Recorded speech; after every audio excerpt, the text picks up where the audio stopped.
ನಿವೇಶನಗಳಿಗೆ ಕ್ರಯ ಪತ್ರ ಆಗಿದೆ ಅನ್ನೋದನ್ನು ಕೂಡ ಈಗ ಸಿಂಘ್ವಿ ಅವರು ಹೇಳ್ತಾ ಇದ್ದಾರೆ. ಇಲ್ಲಿ ತರಾತುರಿಯ ವಿಚಾರ ಯಾಕೆ ಬಂತು ಅನ್ನೋದನ್ನ ನಾವಿಲ್ಲಿ ಗಮನಿಸಬೇಕಾಗುತ್ತೆ. ರಾಜ್ಯಪಾಲರ ವಿರುದ್ಧ ಈಗಾಗಲೇ ಕಾಂಗ್ರೆಸ್ನವರು ಮಾಡ್ತಾ ಇರುವ ಆರೋಪವೇ ಇದು. 12 ಕೇಸ್ಗಳಿದೆ ರಾಜ್ಯಪಾಲರಿಗೆ ಪ್ರಾಸಿಕ್ಯೂಷನ್ ಕೊಡೋದಕ್ಕೆ, ಅದನ್ನು ಕೊಟ್ಟಿಲ್ಲ. ಅದನ್ನ ಹೊರತುಪಡಿಸಿ ಸಿಎಂ ವಿರುದ್ಧ ಏನು ಆರೋಪವನ್ನ ಮಾಡಿದ್ರು ಅದಕ್ಕೆ ಇಮಿಡಿಯೇಟ್ ಆಗಿ ಶೋಕಾಸ್ ನೋಟಿಸ್ ಕೊಡ್ತಾರೆ. ಯಾವಾಗ ದೂರು ದಾಖಲಾಗುತ್ತೋ ದೂರು ದಾಖಲಾದ ಸಂಜೆಯೇ ಶೋಕಾಸ್ ನೋಟಿಸ್ ಅನ್ನು ಕೊಡ್ತಾರೆ. ಸಿದ್ದರಾಮಯ್ಯ ಅವರು ಅದಕ್ಕೆ ಸರಿಯಾಗಿ 70 ಪುಟಗಳ ಉತ್ತರವನ್ನ ಕೊಡ್ತಾರೆ. ಅದನ್ನ ಗಮನಿಸಿದ್ದಾರೋ ಇಲ್ವೋ ಗೊತ್ತಿಲ್ಲ. 2 ಪಾತ್ರದಂದ್ರೆ 2 ಪುಟಗಳಲ್ಲಿ ಇಲ್ಲೇ ಅನುಮತಿಯನ್ನ ನೀಡಲಾಗುತ್ತೆ ಪ್ರಾಸಿಕ್ಯೂಷನ್ಗೆ. ಹಾಗಾದ್ರೆ ಇಲ್ಲಿ ಎಷ್ಟರ ಮಟ್ಟಿಗೆ ತರಾತುರಿ ಇದೆ ಅನ್ನೋದು ಗಮನಿಸಬೇಕು ಅಂತ ಹೇಳಿ ಈಗಾಗಲೇ ಅಭಿಷೇಕ್ ಮನು ಸಿಂಘ್ವಿ ಅವರು ನ್ಯಾಯಾಧೀಶರ ಮುಂದೆ ಹೇಳ್ತಾ ಇದ್ದಾರೆ. ಯಾವುದೂ ಇಲ್ಲಿ ತರಾತುರಿಯಲ್ಲಿ ಆಗಿಲ್ಲ. ರಾಜ್ಯಪಾಲರಂತೆ ತರಾತುರಿಯಲ್ಲಿ ಪ್ರಕ್ರಿಯೆಗಳನ್ನು ನಡೆಸಿಲ್ಲ. 2020ರಲ್ಲಿ ಭೂಮಿಗೆ ಪರಿಹಾರವಾಗಿ ನಿವೇಶನ ಹಂಚಲಾಗಿದೆ. 2022ರಲ್ಲಿ ನಿವೇಶನಗಳಿಗೆ ಕ್ರಯ ಪತ್ರ ಆಗಿದೆ ಅನ್ನೋದನ್ನ ಕೂಡ ಅಭಿಷೇಕ್ ಮನು ಸಿಂಘ್ವಿ ಅವರು ಹೇಳ್ತಾ ಇದ್ದಾರೆ. ಈಗ ಮಾರಾಟದ ಬಳಿಕ ಹಣವನ್ನ ಕೇಳಿದ್ರು ಅನ್ನೋದನ್ನ ಕೂಡ ಎಕ್ಸ್ಪ್ಲೇನ್ ಮಾಡ್ತಾ ಇದ್ದಾರೆ. ಅಲ್ಲಿ 2005ರಲ್ಲಿ ಕೃಷಿ ಜಮೀನಿಗೆ ಅಲ್ಲಿ ಪರಿವರ್ತನೆ ಕೂಡ ಮಾಡಲಾಗುತ್ತೆ. ಅದನ್ನು ಕೃಷಿ ಜಮೀನಾಗಿ ಪರಿವರ್ತಿಸಲಾಗಿದೆ. 2010ರಂದು ಸಿಎಂ ಪತ್ನಿಗೆ ಸಹೋದರ ಅದನ್ನ ದಾನಪತ್ರವಾಗಿ ನೀಡಿದ್ದಾರೆ ಅನ್ನೋದನ್ನು ಕೂಡ ಮೆನ್ಷನ್ ಮಾಡ್ತಾರೆ. 2004ರಲ್ಲಿ ಜಮೀನು ಮಾರಾಟವನ್ನ ಮಾಡಲಾಗಿರುವಂಥದ್ದು ಸಿಎಂ ಮೈದುನನಿಗೆ ಮಾರಾಟ ಆಗಿದೆ ಈ ಒಂದು ಜಮೀನು. ಆ ನಂತರ ಅದನ್ನು ಅಗ್ರಿಕಲ್ಚರ್ ಲ್ಯಾಂಡ್ ಆಗಿ ಕನ್ವರ್ಷನ್ ಮಾಡಲಾಗಿದೆ. 2010ರಂದು ಸಿಎಂ ಪತ್ನಿಗೆ ಸಹೋದರ ಅದನ್ನ ಗಿಫ್ಟ್ ಡೀಡ್ ಆಗಿ ಕೊಟ್ಟಿದ್ದಾರೆ, ದಾನಪತ್ರವಾಗಿ ಕೊಟ್ಟಿದ್ದಾರೆ ಅನ್ನೋದನ್ನು ಕೂಡ ಹೇಳ್ತಾರೆ. ಸಹೋದರ ದಾನಪತ್ರವನ್ನ ನೀಡಿದ್ದಾರೆ ಇಲ್ಲಿ ಅವರಿಗೆ, ತನ್ನ ಸಹೋದರಿಗೆ ಅನ್ನೋದನ್ನು ಕೂಡ ಮೆನ್ಷನ್ ಮಾಡ್ತಾರೆ. ಸೊ ಇದನ್ನ ಕೂಡ ಅವರು ಹೇಳುವಂತಹ ಪ್ರಯತ್ನ ಮಾಡ್ತಾರೆ. ಇದು ಅವರ ಸಹೋದರ ನೀಡಿರೋದು, ಯಾವುದು ಕೂಡ ಇಲ್ಲಿ ತರಾತುರಿಯಲ್ಲಿ ಆಗಿಲ್ಲ. ಎಲ್ಲವೂ ಕೂಡ ಕ್ರಮಬದ್ಧ ರೀತಿಯಲ್ಲಿ ಆಗಿದೆ. ಎಲ್ಲ ಪ್ರಕ್ರಿಯೆಗಳು ನಡೆದಿದೆ. ಯಾವುದು ಕೂಡ ತರಾತುರಿಯಲ್ಲಿ ನಡೆದಂತಹ ಪ್ರಕ್ರಿಯೆಗಳು ಅಲ್ಲ ಅನ್ನೋದನ್ನು ಕೂಡ ಹೇಳುವಂತಹ ಪ್ರಯತ್ನ ಮಾಡ್ತಾರೆ. ಅಂದರೆ ಒಂದಷ್ಟು ಇಸವಿಗಳನ್ನು ಕೂಡ ಅವರಲ್ಲಿ ಮೆನ್ಷನ್ ಮಾಡೋದನ್ನು ನಾವಿಲ್ಲಿ ಗಮನಿಸ್ಬೋದು. ಯಾವಾಗ ರೆಸೊಲ್ಯೂಷನ್ ಆಯಿತು, ಯಾವಾಗ ಅಲ್ಲಿ ಮೂಡ ಸ್ವಾಧೀನ ಮಾಡಿಕೊಳ್ತು, ಡಿನೋಟಿಫಿಕೇಶನ್ ಆಗಿದಂತಹ ಇಯರ್ ಯಾವುದು, ಜೊತೆಗೆ ಆ ನಂತರ ಏನೇನು ಆಯಿತು ಅನ್ನೋದನ್ನು ಕೂಡ ಈಗಾಗಲೇ ಹೇಳ್ತಾ ಇದ್ದಾರೆ. ಗವರ್ನರ್ ಇಲ್ಲಿ ಶರವೇಗದಲ್ಲಿ ಅನುಮತಿಯನ್ನು ಕೊಟ್ಟಿದ್ದಾರೆ. ಈಗಾಗಲೇ ಸಿಎಂ ತನಿಖೆಯನ್ನ ಮಾಡಿಸ್ತಿದ್ದಾರೆ, ಕಮಿಷನ್ ಕೂಡ ಅದಕ್ಕೆ ಮಾಡಿದ್ದಾರೆ. ಇನ್ನೂ ಕೂಡ ಅದರ ರಿಪೋರ್ಟ್ ಬಂದಿಲ್ಲ. ರಿಪೋರ್ಟ್ ಬರದೇನೆ ಈ ರೀತಿ ಪ್ರೊಸೀಜರ್ ನ್ಯಾಯಾಧೀಶರ ನೇತೃತ್ವದಲ್ಲಿ ಈಗಾಗಲೇ ತನಿಖೆಯನ್ನು ಕೂಡ ನಡೆಸಲಾಗ್ತಾ ಇದೆ. ಆದರೆ ಇಲ್ಲಿ ತನಿಖೆಯನ್ನ ಮಾಡೋದಕ್ಕೆ ಸಿಎಂ ಇಲ್ಲಿ ಅನುಮತಿಯನ್ನು ಕೊಟ್ಟಿದ್ದಾರಲ್ಲ, ಆ ಅನುಮತಿಯನ್ನ ಕೊಟ್ಟು ತನಿಖೆ ಮಾಡ್ತಾ ಇರುವಂತಹ ಸಂದರ್ಭದಲ್ಲೇ ಇನ್ನೂ ಕೂಡ ಅಲ್ಲಿ ಅದರ ರಿಪೋರ್ಟ್ ಬರದೇ ಇರುವಂತಹ ಸಂದರ್ಭದಲ್ಲೇ ತರಾತುರಿಯಲ್ಲಿ ಈಗ ಅನುಮತಿಯನ್ನ ನೀಡಲಾಗಿದೆ. ಗವರ್ನರ್ ಶರವೇಗದಲ್ಲಿ ಅನುಮತಿಯನ್ನ ಕೊಟ್ಟಿದ್ದಾರೆ ಅಂತ ಹೇಳಿ ಸಿಂಘ್ವಿ ಅಲ್ಲಿ ಹೇಳ್ತಾ ಇದ್ದಾರೆ. ಈಗಾಗಲೇ ಸಿಎಂಎ ಅವರು ಯಾವುದೇ ರೀತಿಯಾದಂತಹ ಇದರಲ್ಲಿ ಮುಚ್ಚುಮರೆ ಇಲ್ಲ, ಯಾವುದೇ ರೀತಿಯ ಆತಂಕ ಭಯ ಇಲ್ಲ, ಅವರೇ ತನಿಖೆಯನ್ನ ಮಾಡಿಸ್ತಿದ್ದಾರೆ. ನಿವೃತ್ತ ನ್ಯಾಯಾಧೀಶರ ನೇತೃತ್ವದಲ್ಲಿ ಇಲ್ಲಿ ತನಿಖೆಯನ್ನ ನಡೆಸಲಾಗ್ತಾ ಇದೆ. ಆ ತನಿಖೆ ಇನ್ನೂ ಕೂಡ ನಡೀತಾ ಇದೆ. ಆ ತನಿಖೆ ನಡೆದು ಇನ್ನೂ ಕೂಡ ರಿಪೋರ್ಟ್ ಬರಬೇಕಾಗಿದೆ, ವರದಿಯೇ ಬಂದಿಲ್ಲ. ಆದರೆ ಈ ಹಿಂದಿನ ಪ್ರಕರಣಗಳಲ್ಲಿ ನಾವು ಗಮನಿಸ್ತಾ ಹೋಗೋದಾದ್ರೆ ಲೋಕಾಯುಕ್ತಕ್ಕೆ ದೂರನ್ನ ನೀಡಲಾಗಿತ್ತು. BS ಯಡಿಯೂರಪ್ಪ ಅವರ ಒಂದು ಸಂದರ್ಭದಲ್ಲಿ ಪ್ರಾಸಿಕ್ಯೂಷನ್ಗೆ ಅನುಮತಿಯನ್ನು ಕೊಟ್ಟಾಗ, ಹಂಸರಾಜ್ ಭಾರದ್ವಾಜ್ ಅವರು ರಾಜ್ಯಪಾಲರಾಗಿದ್ದಂತಹ ಸಂದರ್ಭದಲ್ಲಿ ಆಗ ಲೋಕಾಯುಕ್ತದಲ್ಲಿ ದೂರು ದಾಖಲಾಗಿತ್ತು. ಅವರು ಕೂಡ ಲೋಕಾಯುಕ್ತಕ್ಕೆ ದೂರು ದಾಖಲಾದಂತಹ ಇಮಿಡಿಯೇಟ್ ಆಗಿ ಅಥವಾ ರಾಜ್ಯಪಾಲರಿಗೆ ಹೇಳಿದಂತಹ ಸಂದರ್ಭದಲ್ಲಿ ಇಮಿಡಿಯೇಟ್ ಆಗಿ ಅನುಮತಿಯನ್ನು ಕೊಟ್ಟ ಅನುಮತಿಯನ್ನು ನೀಡಿರಲಿಲ್ಲ. ಪ್ರಮುಖವಾಗಿ ನಾವಿಲ್ಲಿ ಗಮನಿಸಬೇಕು, ರಾಜೀನಾಮೆಯನ್ನು ಆಗ ಅವರು ಕೊಟ್ಟಿರಲಿಲ್ಲ ಯಡಿಯೂರಪ್ಪ ಅವರು. 10 ತಿಂಗಳ ಬಳಿಕ ಈ ಒಂದು ಅವರು ರಾಜೀನಾಮೆಯನ್ನು ಕೊಟ್ಟಿದ್ದು ಆರೋಪಗಳು ಬಂದ ಬಳಿಕ ಅನ್ನೋದನ್ನು ಕೂಡ ಇಲ್ಲಿ ಹೇಳ್ತಾ ಇರೋದನ್ನು ಗಮನಿಸ್ತಾ ಇದ್ದೀವಿ. ಪ್ರಮುಖವಾಗಿ ಈಗಾಗಲೇ ಈ ಒಂದು ಪ್ರಕರಣದ ಆರೋಪ ಏನು ಬಂತು, ನಿವೃತ್ತ ನ್ಯಾಯಾಧೀಶರ ನೇತೃತ್ವದಲ್ಲಿ ತನಿಖೆ ಕೂಡ ಆಗ್ತಾ ಇದೆ. ಗವರ್ನರ್ ಶರವೇಗದಲ್ಲಿ ಇಮಿಡಿಯೇಟ್ ಆಗಿ ಅನುಮತಿಯನ್ನ ಕೊಟ್ಟಿದ್ದಾರೆ. ಪೂರ್ವಾಪರಗಳನ್ನ ಯೋಚನೆ ಮಾಡಿಲ್ಲ. ಅಲ್ಲಿ ಏನಾಗಿದೆ, ಏನು ಯಾವ ರೀತಿ ಆಗಿದೆ, ಇದರಲ್ಲಿ ಯಾವ್ಯಾವ ಅಂಶಗಳನ್ನು ಉಲ್ಲೇಖ ಮಾಡಿದ್ದಾರೆ, ಇದರಲ್ಲಿ ಯಾವ ರೀತಿಯಾಗಿ ಯಾವ ಕಾರಣಕ್ಕಾಗಿ ನಾವು ಇಲ್ಲಿ ಪ್ರೊಸೀಜರನ್ನು ಅಂದರೆ ಪ್ರಾಸಿಕ್ಯೂಷನ್ಗೆ ಏನು ಅನುಮತಿಯನ್ನು ಕೊಟ್ಟರಲ್ಲ, ಯಾವ ಕಾರಣಕ್ಕಾಗಿ ಕೊಟ್ವಿ ಅನ್ನೋದ್ರ ಬಗ್ಗೆ ಕೂಡ ಯಾವುದೇ ರೀತಿಯ ಮಾಹಿತಿಯನ್ನು ಅಲ್ಲಿ ಹೇಳಿಲ್ಲ ಅಥವಾ ಕಾರಣಗಳನ್ನು ನೀಡಿಲ್ಲ ಅನ್ನೋದನ್ನು ಕೂಡ ಮೆನ್ಷನ್ ಮಾಡಿದ್ದಾರೆ ಈಗ ಅಭಿಷೇಕ್ ಮನು ಸಿಂಘ್ವಿ ಅವರು. ಗವರ್ನರ್ ಇಲ್ಲಿ ತರಾತುರಿಯಲ್ಲಿ ಅಂದರೆ ಗವರ್ನರ್ನ ಹೇಳ್ತಾನೆ ಇಲ್ಲಿ ಪ್ರೊಸೀಜರನ್ನು ಕೂಡ ಹೇಳ್ತಾ ಇದ್ದಾರೆ ಅಭಿಷೇಕ್ ಅವರು. ಅಂದರೆ ಹೆಂಗೆ ಹೇಳ್ತಿದ್ದಾರೆ ಅಂತ ಹೇಳಿದ್ರೆ, ಯಾವ್ಯಾವ ಇಯರಲ್ಲಿ ಏನೇನು ಆಯಿತು ಪ್ರೊಸೀಜರ್ಗಳು, ಅಲ್ಲಿ ಎಷ್ಟು ಟೈಮ್ ಗ್ಯಾಪ್ ಇತ್ತು, ಎಷ್ಟು ಇಯರ್ಗಳ ಗ್ಯಾಪ್ ಇತ್ತು, ಹೇಗಾಯಿತು ಪ್ರೊಸೀಜರ್, ಎಲ್ಲವೂ ಕೂಡ ಕಾನೂನು ರೀತಿಯಲ್ಲೇ ಆಗಿದೆ, ಕಾನೂನುಬದ್ಧವಾಗಿ ಪ್ರೊಸೀಜರನ್ನು ಮಾಡಲಾಗಿದೆ ಅನ್ನೋದನ್ನು ಕೂಡ ಮೆನ್ಷನ್ ಮಾಡ್ತಾನೆ.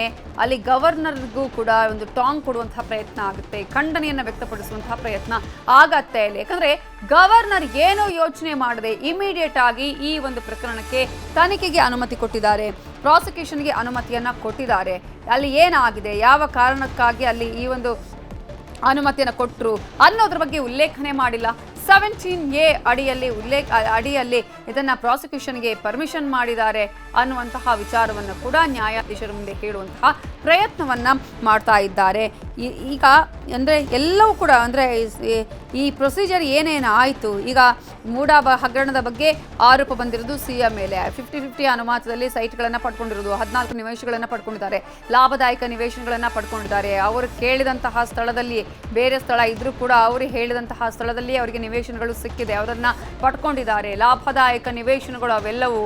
ಹೀಗೆ ನೂರಾರು ವಿಚಾರಗಳು, ಆರೋಪಗಳು ಕೇಳಿ ಬರ್ತಾ ಇದೆಯಲ್ಲ, ಅದಕ್ಕೆ ಸಂಬಂಧಪಟ್ಟ ಹಾಗೆ ಈಗ ಪ್ರೊಸೀಜರ್ಗಳು ಹೇಗೆ ನಡೆಯಿತು ಅನ್ನೋದನ್ನು ಕೂಡ ಮೆನ್ಷನ್ ಮಾಡ್ತಾನೆ ಹೇಳ್ತಾರೆ. ಸುದೀರ್ಘವಾದ ಅಂಶಗಳನ್ನು ಕೂಡ ವಿವರಣೆ ಮಾಡ್ತಾ ಇದ್ದಾರೆ.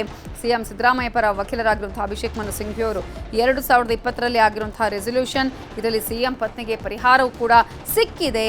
ಅಂದರೆ ಅವರಿಗೆ ಇಲ್ಲಿ ಪರಿಹಾರ ಸಿಕ್ಕಿದೆ ನಿವೇಶನಗಳನ್ನು ಕೊಟ್ಟಂತಹ, ಅಂದರೆ ಈ ಸೈಟನ್ನು ಕೊಟ್ಟಂತಹ ಸಂದರ್ಭದಲ್ಲಿ. ಇಲ್ಲಿ 92ರಲ್ಲಿ ಮೂಡಾ ಸ್ವಾಧೀನ ಆಗಿರೋದು, 98ರಲ್ಲಿ ಡಿನೋಟಿಫಿಕೇಶನ್ ಆಗಿದೆ, 2004ರಲ್ಲಿ ಸಿಎಂ ಮೈದುನನಿಗೆ ಮಾರಾಟ ಆಗಿದೆ, 2005ರಲ್ಲಿ ಕೃಷಿ ಜಮೀನಾಗಿ ಅದನ್ನು ಕನ್ವರ್ಷನ್ ಮಾಡಲಾಗಿದೆ.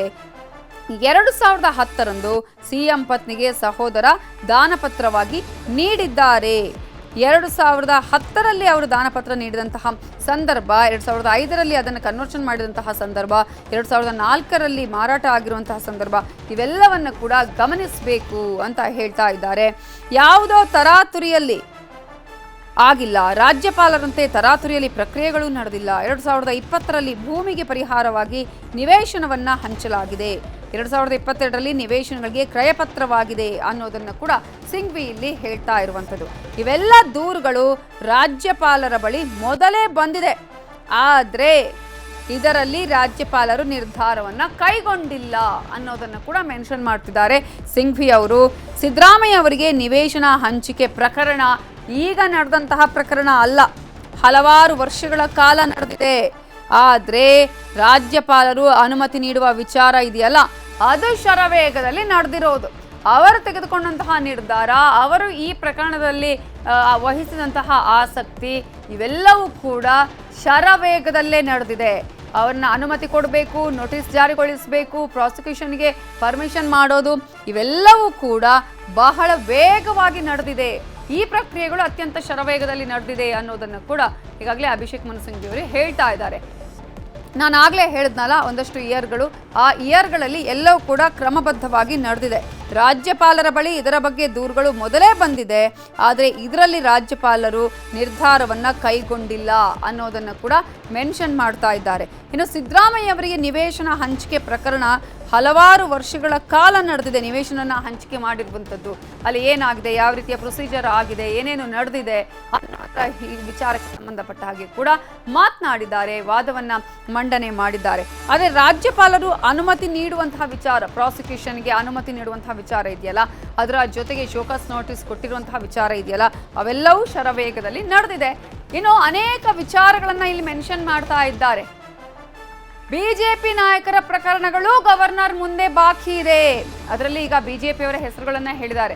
ಒಂದ್ ಕಡೆ ಶಶಿಕಲಾ ಜೊಲ್ಲೆ ಅವರ ಹೆಸರಾಗಿರ್ಬೋದು, ಜೊತೆಗೆ ಜನಾರ್ದನ ರೆಡ್ಡಿ ಅವರ ಹೆಸರನ್ನ ಹೇಳಿದ್ದಾರೆ. ಅಂದ್ರೆ ರೆಡ್ಡಿಯ ಕೇಸ್ ಕೂಡ ಪ್ರಾಸಿಕ್ಯೂಷನ್ ಅಲ್ಲಿ ಹೋಗಬೇಕು ಅನ್ನೋದು ಇದೆ, ಜೊಲ್ಲೆ ಅವರ ಹೆಸರು ಕೂಡ ಇದೆ ಅನ್ನೋದನ್ನ ಕೂಡ ಹೇಳ್ತಾ ಇದ್ದಾರೆ ಅಭಿಷೇಕ್ ಮನು ಸಿಂಘ್ವಿ ಅವರು.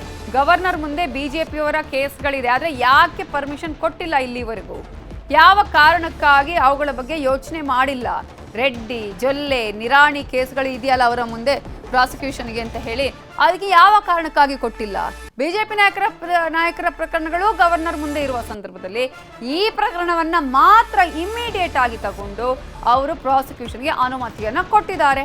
ಯಾವ ಕಾರಣಕ್ಕಾಗಿ ಇದರಲ್ಲೇ ಇರುವಂಥದ್ದು, ಇದರಲ್ಲೇ ಅವರ ಬಗ್ಗೆ ಇರುವಂತಹ ಅನುಮಾನಗಳು ವ್ಯಕ್ತ ಆಗುವಂಥದ್ದು. ಇದು ಕೇಂದ್ರದ ಅಣತಿಯಂತೆ ನಡೀತಾ ಇದ್ದಾರೆ ರಾಜ್ಯಪಾಲರು.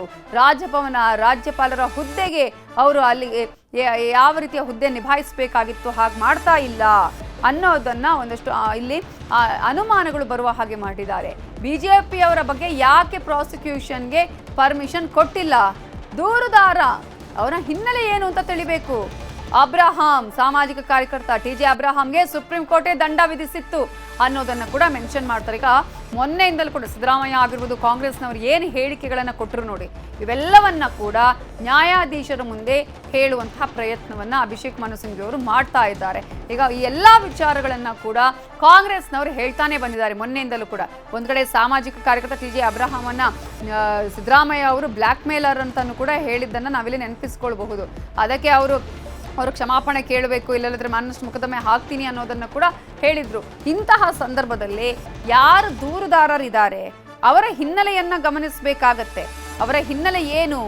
ಆಗ ಟಿ.ಜೆ. ಅಬ್ರಹಾಂ ಬಗ್ಗೆ ಕೂಡ ಅವರು ಉಲ್ಲೇಖವನ್ನ ಮಾಡ್ತಾರೆ. ಟಿ.ಜೆ. ಅಬ್ರಹಾಂ ಅವರಿಗೆ ಸುಪ್ರೀಂ ಕೋರ್ಟ್ ದಂಡ ವಿಧಿಸಿತ್ತು ಅನ್ನೋದನ್ನ ಕೂಡ ಹೇಳ್ತಾರೆ. ಜುಲೈ 14ರಂದು ನ್ಯಾಯಮೂರ್ತಿ ಪಿ.ಎನ್. ದೇಸಾಯಿ ನೇತೃತ್ವದಲ್ಲಿ ಈಗಾಗಲೇ ತನಿಖೆಯನ್ನ ಮಾಡೋದಕ್ಕೆ ಆಯೋಗವನ್ನ ರಚನೆ ಮಾಡಲಾಗಿದೆ. ಮೂಡಾ ಪ್ರಕರಣಕ್ಕೆ ಸಂಬಂಧಪಟ್ಟ ಹಾಗೆ ಮೂಡಾ ಸಂಬಂಧ ರಾಜ್ಯಪಾಲರು ಕೇಳಿದ ಪ್ರಶ್ನೆಗಳಿಗೂ ಕೂಡ ಉತ್ತರಿಸಲಾಗಿದೆ. 70 ಪುಟಗಳ ಸುದೀರ್ಘವಾದ ಉತ್ತರವನ್ನ ನೀಡಲಾಗಿದೆ. ಆದರೆ ಅದ್ಯಾವುದನ್ನ ಕೂಡ ಅವರು ಓದಿದ ಹಾಗೆ ಕಾಣಿಸ್ತಿಲ್ಲ, ಅದನ್ನ ನೋಡಿದ ಹಾಗೆ ಕಾಣಿಸ್ತಾ ಇಲ್ಲ ಅನ್ನೋದನ್ನ ಕೂಡ ಅಭಿಷೇಕ್ ಮನು ಸಿಂಘ್ವಿ ಅವರು ಹೇಳ್ತಿದ್ದಾರೆ. ದೂರುದಾರ ಕೊಟ್ಟಿದಾರಲ್ಲ ಟಿ.ಜೆ. ಅಬ್ರಹಾಂ, ದೂರು ಕೊಟ್ಟ ತಕ್ಷಣವೇ ಇಮಿಡಿಯೇಟ್ ಆಗಿ ಅವರು ಶೋಕಾಸ್ ನೋಟಿಸ್ ಅನ್ನ ಕೊಡ್ತಾರೆ. ಆ ನಂತರ ಈಗ ಪ್ರಾಸಿಕ್ಯೂಷನ್ಗೆ ಪರ್ಮಿಷನ್ ಕೊಟ್ಟಿದ್ದಾರೆ. ಬಟ್ ದೂರುದಾರ ಯಾರು? ಈ ವಿಚಾರದಲ್ಲಿ ದೂರುದಾರ ಏನು ಕೇಳಿದ್ದಾರೆ, ಏನು ಕೊಟ್ಟಿದ್ದಾರೆ, ಅವರ ಹಿನ್ನೆಲೆ ಏನು ಅನ್ನೋದನ್ನ ಪರಿಶೀಲನೆ ಮಾಡಬೇಕಾಗಿತ್ತು ರಾಜ್ಯಪಾಲರು. ಟಿ.ಜೆ. ಅಬ್ರಹಾಂ ದೂರು ಕೊಟ್ಟಿದ್ದಾರೆ, ಆದರೆ ಇಮಿಡಿಯೇಟ್ ಆಗಿ ಶೋಕಾಸ್ ನೋಟಿಸ್ ಕೊಡ್ತಾರೆ. ಹಾಗಾದ್ರೆ ಟಿ.ಜೆ. ಅಬ್ರಹಾಂ ಯಾರು, ಆತನ ಹಿನ್ನೆಲೆ ಏನು ಅನ್ನೋದನ್ನ ಒಂದ್ಸಲ ಪರಿಶೀಲನೆ ಮಾಡಬೇಕಾಗಿತ್ತು. ಟಿ.ಜೆ. ಅಬ್ರಹಾಂಗೆ ಸುಪ್ರೀಂ ಕೋರ್ಟು ದಂಡ ವಿಧಿಸಿದೆ. ಈ ಎಲ್ಲವನ್ನು ಕ್ಯಾಬಿನೆಟ್ ರಾಜ್ಯಪಾಲರಿಗೆ ಕೊಟ್ಟಿದೆ. ಶಶಿಕಲಾ ಜೊಲ್ಲೆ, ಜನಾರ್ದನ ರೆಡ್ಡಿ, ಮುರುಗೇಶ್ ನಿರಾಣಿ ಇವರ ಮೇಲಿನ ಪ್ರಾಸಿಕ್ಯೂಷನ್ಗೆ ರಾಜ್ಯಪಾಲರು ಯಾಕೆ ಅನುಮತಿ ಕೊಟ್ಟಿಲ್ಲ? ಅವರ ಆ ಪ್ರಾಸಿಕ್ಯೂಷನ್ಗೂ ಕೂಡ ಅನುಮತಿಯನ್ನು ಕೇಳಲಾಗಿತ್ತಲ್ಲ, ಕೊಡಬೇಕಾಗಿತ್ತು ರಾಜ್ಯಪಾಲರು. ಇವರ ಮೇಲಿನ ಪ್ರಾಸಿಕ್ಯೂಷನ್ಗೆ ರಾಜ್ಯಪಾಲರು ಅನುಮತಿಯನ್ನು ಯಾಕೆ ಕೊಟ್ಟಿಲ್ಲ? ಹೊಸ BNSS ಕಾಯ್ದೆ ಅಡಿ ಸಿದ್ದರಾಮಯ್ಯ ವಿರುದ್ಧ ಪ್ರಾಸಿಕ್ಯೂಷನ್ ಅನುಮತಿ ನೀಡಿದ್ದಾರೆ ಅನ್ನೋದನ್ನು ಕೂಡ ಈಗಾಗಲೇ ಸಿಂಘ್ವಿ ಅವರು ಅಲ್ಲಿ ಹೇಳ್ತಿದ್ದಾರೆ. ಹೊಸ ಕಾಯ್ದೆಯ ಒಂದು ಬದಲಾವಣೆ ಅಂದ್ರೆ 420 ಅಂದ್ರೆ 420 ಅನ್ನೋದು ವಂಚನೆ ಅನ್ನೋ ಅಡಿಯಲ್ಲಿ ಬರ್ತಾ ಇತ್ತು ಈ ಹಿಂದೆ. ಆದರೆ 420 ಅನ್ನೋದು ಈಗ ವಂಚನೆ ಅಲ್ಲ. 420ನ ಈಗ ನಿಂದನೆಯಾಗಿ ಪರಿಗಣಿಸುವಂತಿಲ್ಲ ಅಂತ ಆಗ ನ್ಯಾಯಾಧೀಶರಲ್ಲಿ ಹೇಳ್ತಾರೆ. ಗವರ್ನರ್ BNS ಕಾಯ್ದೆಯನ್ನ ಉಲ್ಲೇಖ ಮಾಡಿದ್ದಾರೆ ಅನ್ನೋದನ್ನ ಕೂಡ ಅಭಿಷೇಕ್ ಮನು ಸಿಂಘ್ವಿ ಅವರು ಹೇಳ್ತಾರೆ. ಹೊಸ ಕಾಯ್ದೆ ಈಗಾಗಲೇ BNSS ಅಂದ್ರೆ ಭಾರತೀಯ ನಾಗರಿಕ ಸುರಕ್ಷಾ ಸಂಹಿತೆಯನ್ನ ಕಾಯ್ದೆಯಡಿ ಸಿದ್ದರಾಮಯ್ಯ ವಿರುದ್ಧ ಪ್ರಾಸಿಕ್ಯೂಷನ್ಗೆ ಅನುಮತಿಯನ್ನ ಕೊಟ್ಟಿದ್ದಾರೆ ಅನ್ನೋದನ್ನ ಹೇಳುವಾಗ ಹೊಸ ಕಾಯ್ದೆಯ ಒಂದು ಬದಲಾವಣೆ ಅಂದ್ರೆ 420 ಈಗ ವಂಚನೆ ಅಲ್ಲ ಅಂತ ಹೇಳಿದಾಗ 420 ಅನ್ನ ಈಗ ನಿಂದನೆಯಾಗಿ ಪರಿಗಣಿಸುವಂತಿಲ್ಲ ಅಂತ ಹೇಳಿ ನ್ಯಾಯಾಧೀಶರು ಹೇಳ್ತಾ ಇದ್ದಾರೆ. ಈಗಾಗಲೇ ನಾವು ಹೇಳ್ತಾ ಇದ್ವಲ್ಲ 420 ಅಂತ ಹೇಳ್ತೀವಿ ಯಾರಿಗಾದ್ರೂ ವಂಚನೆ ಮಾಡಿದ್ರೆ ಅಥವಾ ತಪ್ಪು ಕೆಲಸಗಳು ಮಾಡಿದಂತಹ ಸಂದರ್ಭದಲ್ಲಿ, ಅಥವಾ ಬರೀ 420 ಅಂತ. ಆದರೆ ಇನ್ನು ಮುಂದೆ ಅದನ್ನ ನಿಂದನೆಯಾಗಿ ಪರಿಗಣಿಸುವಂತಿಲ್ಲ ಅನ್ನೋದನ್ನ ಕೂಡ ಈಗಾಗಲೇ ನ್ಯಾಯಾಧೀಶರು ಹೇಳ್ತಾ ಇದ್ದಾರೆ. ನಾಗಪ್ರಸನ್ನ ಪೀಠವೇ ಆದೇಶ ನೀಡಿರೋ 3 ಆದೇಶಗಳನ್ನ ಕೂಡ ಉಲ್ಲೇಖ ಮಾಡ್ತಾ ಇದ್ದಾರೆ ಸಿಎಂ ಪರ ವಕೀಲರಾಗಿರುವ ಸಿಂಘ್ವಿ ಅವರು. ನಾಗಪ್ರಸನ್ನ ಪೀಠ ಅವರಂದ್ರೆ ನ್ಯಾಯಮೂರ್ತಿಗಳಾದಂತಹ ನಾಗಪ್ರಸನ್ನ ಪೀಠ ಇದೆಯಲ್ಲ, ಅವರೇ ಕೊಟ್ಟಿರುವ ಆದೇಶಗಳನ್ನ ಕೂಡ ಅಲ್ಲಿ ಉಲ್ಲೇಖ ಮಾಡ್ತಾ ಇದ್ದಾರೆ ಅಭಿಷೇಕ್ ಮನು ಸಿಂಘ್ವಿ ಅವರು. ಆ ಪೀಠ ಕೊಟ್ಟಿರುವಂತಹ 3 ಆದೇಶಗಳನ್ನ ಉಲ್ಲೇಖ ಮಾಡ್ತಾ ಇದ್ದಾರೆ ಈಗ ಸಿಎಂ ಪರ ವಕೀಲರು. ಆ 3 ಪ್ರಕರಣಗಳಲ್ಲಿ ಏನೆಲ್ಲ ಆದೇಶ ಬಂದಿದೆ, ನಾಗಪ್ರಸನ್ನ ಅವರು ನ್ಯಾಯಮೂರ್ತಿ ಅಂತ ನಾಗಪ್ರಸನ್ನ ಪೀಠ ಅವರ ಜೊತೆಗೆ ಇದ್ದಂತಹ ಒಂದು ಪೀಠ ಇದೆಯಲ್ಲ, ಅವರೇ ಕೊಟ್ಟಿರುವಂತಹ ಆದೇಶಗಳು. ಆ ಆದೇಶಗಳು 3 ಆದೇಶಗಳನ್ನ ಈಗ ಉಲ್ಲೇಖ ಮಾಡ್ತಿದ್ದಾರೆ ಸಿಎಂ ಪರ ವಕೀಲರಾಗಿರುವ ಸಿಂಘ್ವಿ ಅವರು. ಈಗಾಗಲೇ ಅನೇಕ ವಿಚಾರಗಳನ್ನ ಬಹಳ ಸುದೀರ್ಘವಾಗಿ ಹೇಳುವಂತಹ ಪ್ರಯತ್ನವನ್ನ ಮಾಡ್ತಾ ಇದ್ದಾರೆ. ಇಲ್ಲಿ ವಾದ ಪ್ರತಿವಾದ ನಡಿಲೇಬೇಕಂದ್ರೆ ಸಿಎಂ ವಿರುದ್ಧವಾಗಿ ಈಗಾಗಲೇ ಪ್ರಾಸಿಕ್ಯೂಷನ್ಗೆ ಅನುಮತಿ ಕೊಟ್ಟಿರುವಂಥದ್ದು, ಒಬ್ಬ ಚುನಾಯಿತ ಸರ್ಕಾರ ಇರುವಂಥದ್ದು, 136 ಶಾಸಕರು ಈಗಾಗಲೇ ಜನರಿಂದ ಆಯ್ಕೆಯಾಗಿದ್ದಾರೆ, ಸುಭದ್ರ ಸರ್ಕಾರ ಇದೆ.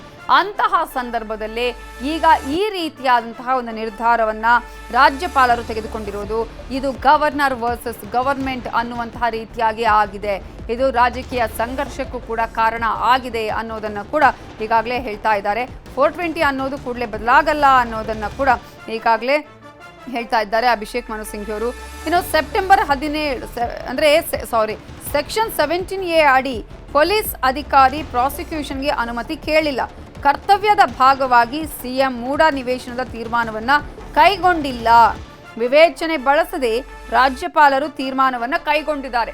ಕಾಂಗ್ರೆಸ್ನವರ ಆಗಿರ್ಬೋದು ಅಥವಾ ಸಿಎಂ ಆಗಿರ್ಬೋದು ಮೊನ್ನೆಯಿಂದಲೂ ಕೂಡ ಹೇಳ್ಕೊಂಡು ಬಂದ ವಿಚಾರ ಏನಪ್ಪಾ ಅಂತ ಹೇಳಿದ್ರೆ ಇದೇ ವಿಚಾರಗಳು. ಇಲ್ಲಿ ವಿವೇಚನೆ ಬಳಸಿಲ್ಲ ರಾಜ್ಯಪಾಲರು, ತಾವು ನಿರ್ಧಾರ ತೆಗೆದುಕೊಂಡಿಲ್ಲ, ಏನಾಗಿದೆ ಅನ್ನೋದನ್ನ ಓದಿಲ್ಲ, ದೂರಿನಲ್ಲಿ ಏನಿದೆ ಅನ್ನೋದನ್ನ ತಿಳ್ಕೊಂಡಿಲ್ಲ, ದೂರಿಗೆ ಕೊಟ್ಟಂತಹ ಉತ್ತರವನ್ನ ಅವರು ಗಮನಿಸಿದ್ದಾರೋ ಇಲ್ವೋ ಅನ್ನೋದನ್ನ ಕೂಡ ಈಗಾಗಲೇ ಕಾಂಗ್ರೆಸ್ನವರು ಹೇಳ್ತಾ ಇದ್ರು.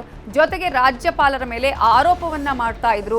ಏನಂತ ಹೇಳಿದ್ರೆ ಕೇಂದ್ರದ ಕೈಗೊಂಬೆಯಾಗಿ ಅವರು ಕೆಲಸ ಮಾಡ್ತಿದ್ದಾರೆ, ವರ್ತನೆ ಮಾಡ್ತಾ ಇದ್ದಾರೆ, ಕೇಂದ್ರದ ಅಣತಿಯಂತೆ ಅವರು ಕೆಲಸ ಮಾಡ್ತಾ ಇದ್ದಾರೆ ಅನ್ನೋದನ್ನ ಆರೋಪ ಮಾಡ್ತಾ ಇದ್ರು.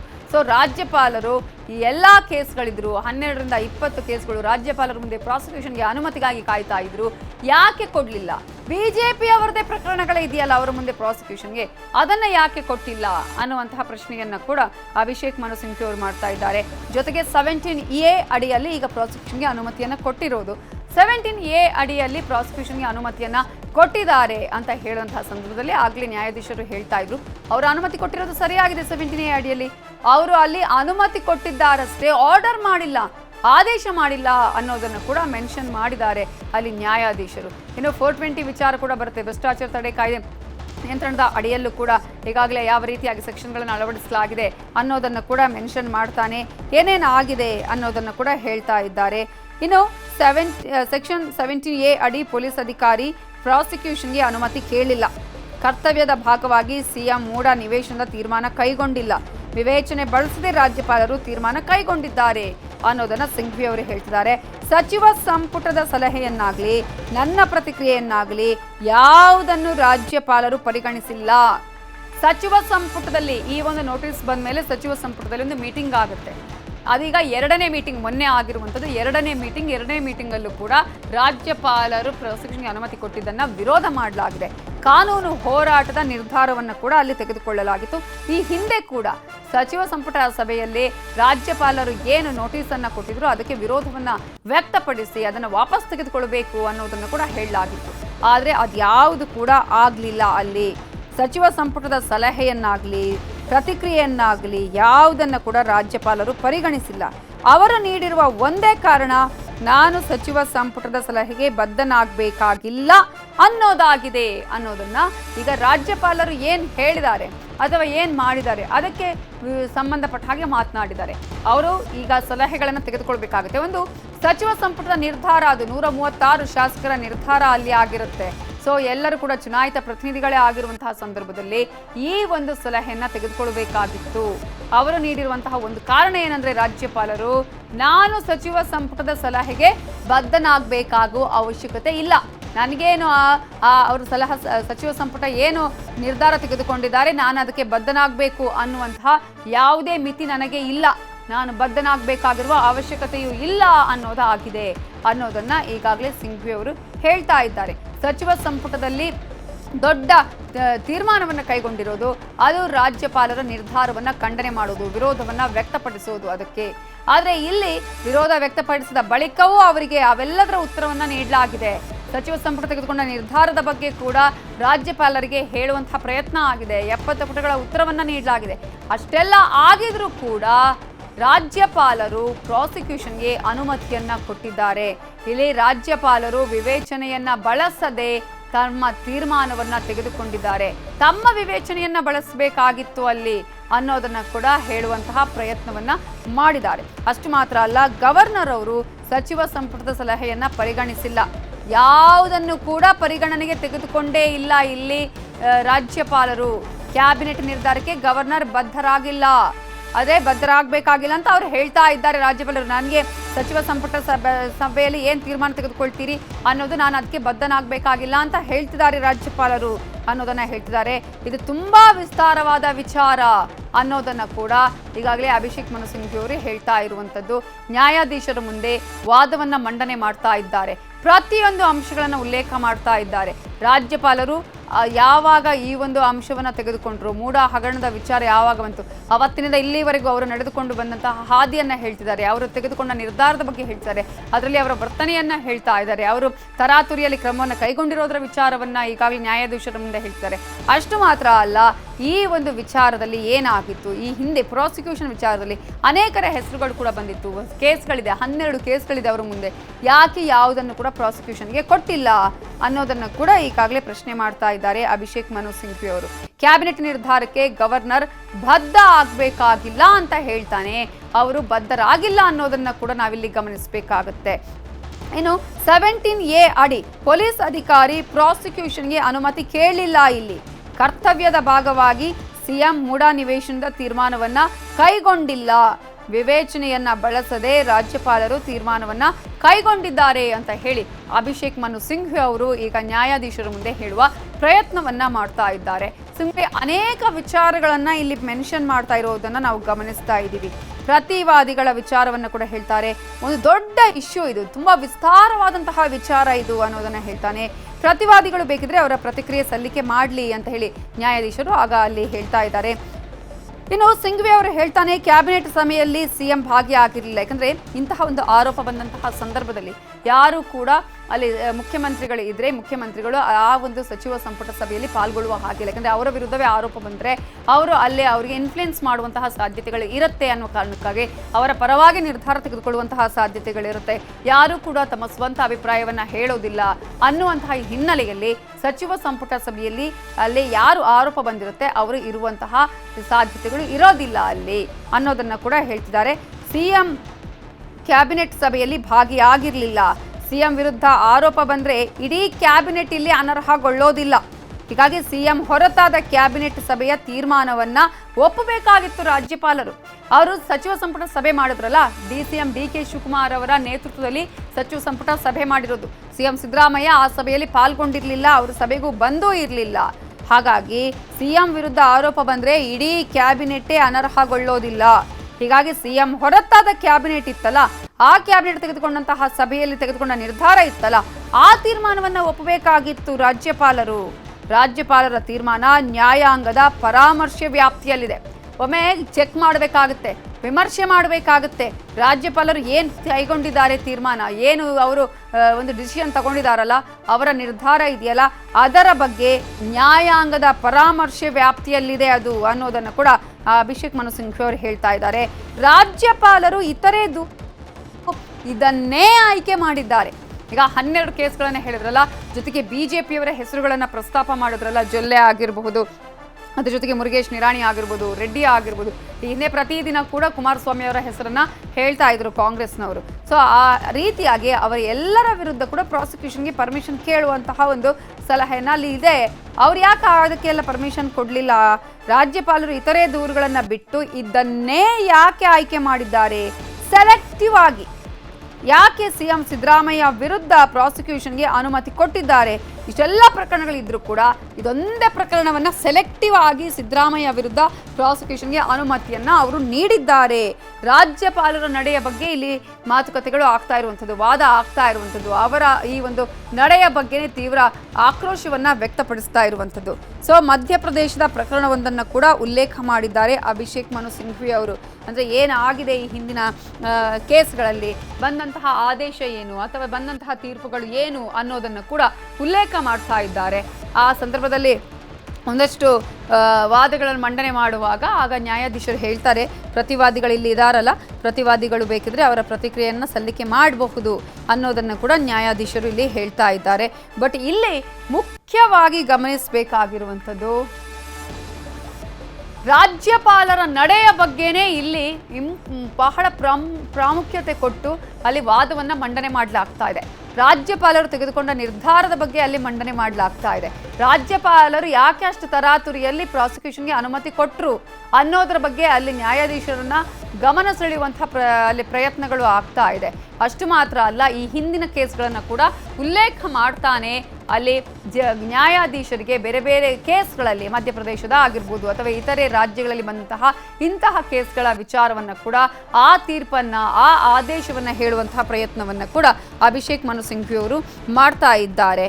ಇನ್ನು ಈಗ ಇಲ್ಲಿಗೆ ಅವರ ವಾದ ಮುಗಿದ ನ್ಯಾಯಾಧೀಶರು ಹೇಳಿದ್ರಲ್ಲ, ಅವರು ಪ್ರತಿವಾದಿಗಳು ಬೇಕಾದರೆ ತಮ್ಮ ಅಭಿಪ್ರಾಯವನ್ನು ವ್ಯಕ್ತಪಡಿಸಲಿ ಅಂತ ಹೇಳಿ ಈ ಹಿನ್ನೆಲೆಯಲ್ಲಿ ಈಗಾಗಲೇ ತುಷಾರ್ ಮೆಹ್ತಾ ಅವರು ವಾದ ಪ್ರಾರಂಭ ಮಾಡಿದ್ದಾರೆ. ಇವರು ರಾಜ್ಯಪಾಲರ ಪರ ವಕೀಲರು ತುಷಾರ್ ಮೆಹ್ತಾ ಆಗಲೇ ಒಂದಷ್ಟು ವಿಚಾರಗಳನ್ನು ಹೇಳಿದಾಗ ಅಲ್ಲಿ ಅವರು ಕ್ರಾಸ್ ಕ್ವಶನ್ ಮಾಡ್ತಾ ಇದ್ರು, ಪ್ರತಿವಾದವನ್ನು ಮಾಡ್ತಾ ಇದ್ರು, ಹಾಗಲ್ಲ ಹೀಗೆ ಅಂತ ಹೇಳಿ. ಆಗ ಅಭಿಷೇಕ್ ಮನು ಸಿಂಘ್ವಿ ಅವರು ಹೇಳ್ತಾ ಇದ್ರು, ನನ್ನ ವಾದ ಇನ್ನೂ ಮುಗಿದಿಲ್ಲ, ಇನ್ನೂ ಕೂಡ ವಾದ ಮಂಡನೆ ಮಾಡಬೇಕಾಗಿದೆ, ಬಹಳ ಸವಿಸ್ತಾರವಾದಂತಹ ವಿಚಾರ ಇದು, ಹಾಗಾಗಿ ಸವಿಸ್ತಾರವಾದ ವಿಚಾರ ಆಗಿರೋದ್ರಿಂದ ಇದನ್ನು ಮಂಡನೆ ಮಾಡೋದಕ್ಕೆ ಸಮಯಾವಕಾಶ ಬೇಕಾಗತ್ತೆ ಅನ್ನೋದನ್ನು ಕೂಡ ಅವರು ನ್ಯಾಯಾಧೀಶರ ಮುಂದೆ ಹೇಳುವ ಪ್ರಯತ್ನವನ್ನ ಮಾಡಿದ್ದಾರೆ. ಈಗಾಗಲೇ ಪ್ರತಿವಾದಿಗಳು ಬೇಕಿದ್ರೆ ತಮ್ಮ ಪ್ರತಿಕ್ರಿಯೆ ಕೊಡಲಿ ಅಂತ ಹೇಳಿ ಪ್ರತಿವಾದಿಗಳ ವಿಷಯ ಮಂಡನೆಗೆ ಅವಕಾಶವನ್ನು ಕೊಟ್ಟಿದ್ದಾರೆ ನ್ಯಾಯಾಧೀಶರು. ನಾಗಪ್ರಸನ್ನ ನ್ಯಾಯಮೂರ್ತಿಗಳು ಈಗ ಅವಕಾಶವನ್ನು ಕೊಟ್ಟಿದ್ದಾರೆ. ಮಧ್ಯಂತರ ಆದೇಶಕ್ಕೆ ಸಿಎಂ ಪರ ವಕೀಲರಾಗಿರುವಂತಹ ಅಭಿಷೇಕ್ ಮನು ಸಿಂಘ್ವಿ ಅವರು ಅಲ್ಲಿ ಮನವಿಯನ್ನ ಮಾಡ್ಕೊಳ್ತಾರೆ. ಆಗ ಹೇಳ್ತಾರೆ ಪ್ರತಿವಾದಿಗಳು ತಮ್ಮ ಪ್ರತಿಕ್ರಿಯೆಯನ್ನು ಕೊಡಲಿ, ಅವರು ಕೂಡ ವಾದವನ್ನು ಮಾಡಲಿ ಅನ್ನೋದನ್ನು ಹೇಳಿದಂತಹ ಸಂದರ್ಭದಲ್ಲಿ ಪ್ರತಿವಾದಿಗಳು ವಿವರವಾದ ಆಕ್ಷೇಪಣೆ ಜೊತೆ ಬರಲಿ ಅಂತಾನು ಕೂಡ ಹೇಳ್ತಾರೆ. ಆದರೆ ಈಗಾಗಲೇ ತುಷಾರ್ ಮೆಹ್ತಾ ಅವರು ವಾದ ಆರಂಭ ಆಗಿದೆ. ರಾಜ್ಯಪಾಲರ ಪರ ವಕೀಲರಾದಂತಹ ತುಷಾರ್ ಮೆಹ್ತಾ ಅವರು ತಮ್ಮ ವಾದವನ್ನು ಮಂಡನೆ ಮಾಡ್ತಾ ಇದ್ದಾರೆ. ಈಗ ವಾದ ಪ್ರತಿವಾದಗಳು ನಡೀತಾ ಇರುವಂಥದ್ದು. ಅಭಿಷೇಕ್ ಮನು ಸಿಂಘ್ವಿ ಈಗಾಗಲೇ ಆಲ್ಮೋಸ್ಟ್ 2:30ಯಿಂದ ಇಲ್ಲಿವರೆಗೂ ಕೂಡ ಸುದೀರ್ಘವಾಗಿ ವಾದವನ್ನು ಮಂಡನೆ ಮಾಡಿದ್ದಾರೆ. ಅವರು ನಾವು ಗಮನಿಸ್ತಾ ಇದ್ವಿ, 1.5 ಗಂಟೆಗಳ ಕಾಲ ಆಲ್ಮೋಸ್ಟ್ ಈಗಾಗಲೇ ವಾದವನ್ನು ಮಂಡನೆ ಮಾಡಿದ್ದು. 2 ಗಂಟೆಗಳ ಹತ್ರ ಈಗ ಅಂದರೆ ಅವರು ಅಷ್ಟು ವಾದ ಮಂಡನೆ ಮಾಡಿದ್ದಾರೆ. ಈಗ 4 ಗಂಟೆಯ ಸಮಯ ಆಗ್ತಾ ಬರುವಂತಹ ಸಂದರ್ಭದಲ್ಲಿ ಈಗ ತುಷಾರ್ ಮೆಹ್ತಾ ಅವರು ವಾದವನ್ನು ಆರಂಭ ಮಾಡಿದ್ದಾರೆ. ರಾಜ್ಯಪಾಲರ ಪರ ವಕೀಲರಾದ ತುಷಾರ್ ಮೆಹ್ತಾ ಅವರಿಗೆ ಅನೇಕ ವಿಚಾರಗಳನ್ನು ಅವರು ಕೂಡ ಇವರು ಏನು ವಾದ ಹೇಳಿದ್ರು ಅದಕ್ಕೆ ಪ್ರತಿವಾದವನ್ನು ಮಾಡ್ತಾ ಇದ್ದಾರೆ. ರಾಜ್ಯಪಾಲರ ಹುದ್ದೆಯ ವಿಚಾರದ ಬಗ್ಗೆನೇ ಅಭಿಷೇಕ್ ಮನು ಸಿಂಘ್ವಿ ಅವರು ಹೇಳಿದ್ರಲ್ಲ, ಅದಕ್ಕೆ ಈಗ ಸಂವಿಧಾನಿಕ ಹುದ್ದೆಯ ವಿಚಾರವನ್ನು ಕೂಡ ಹೇಳ್ತಾ ಇದ್ದಾರೆ ತುಷಾರ್ ಮೆಹ್ತಾ ಅವರು.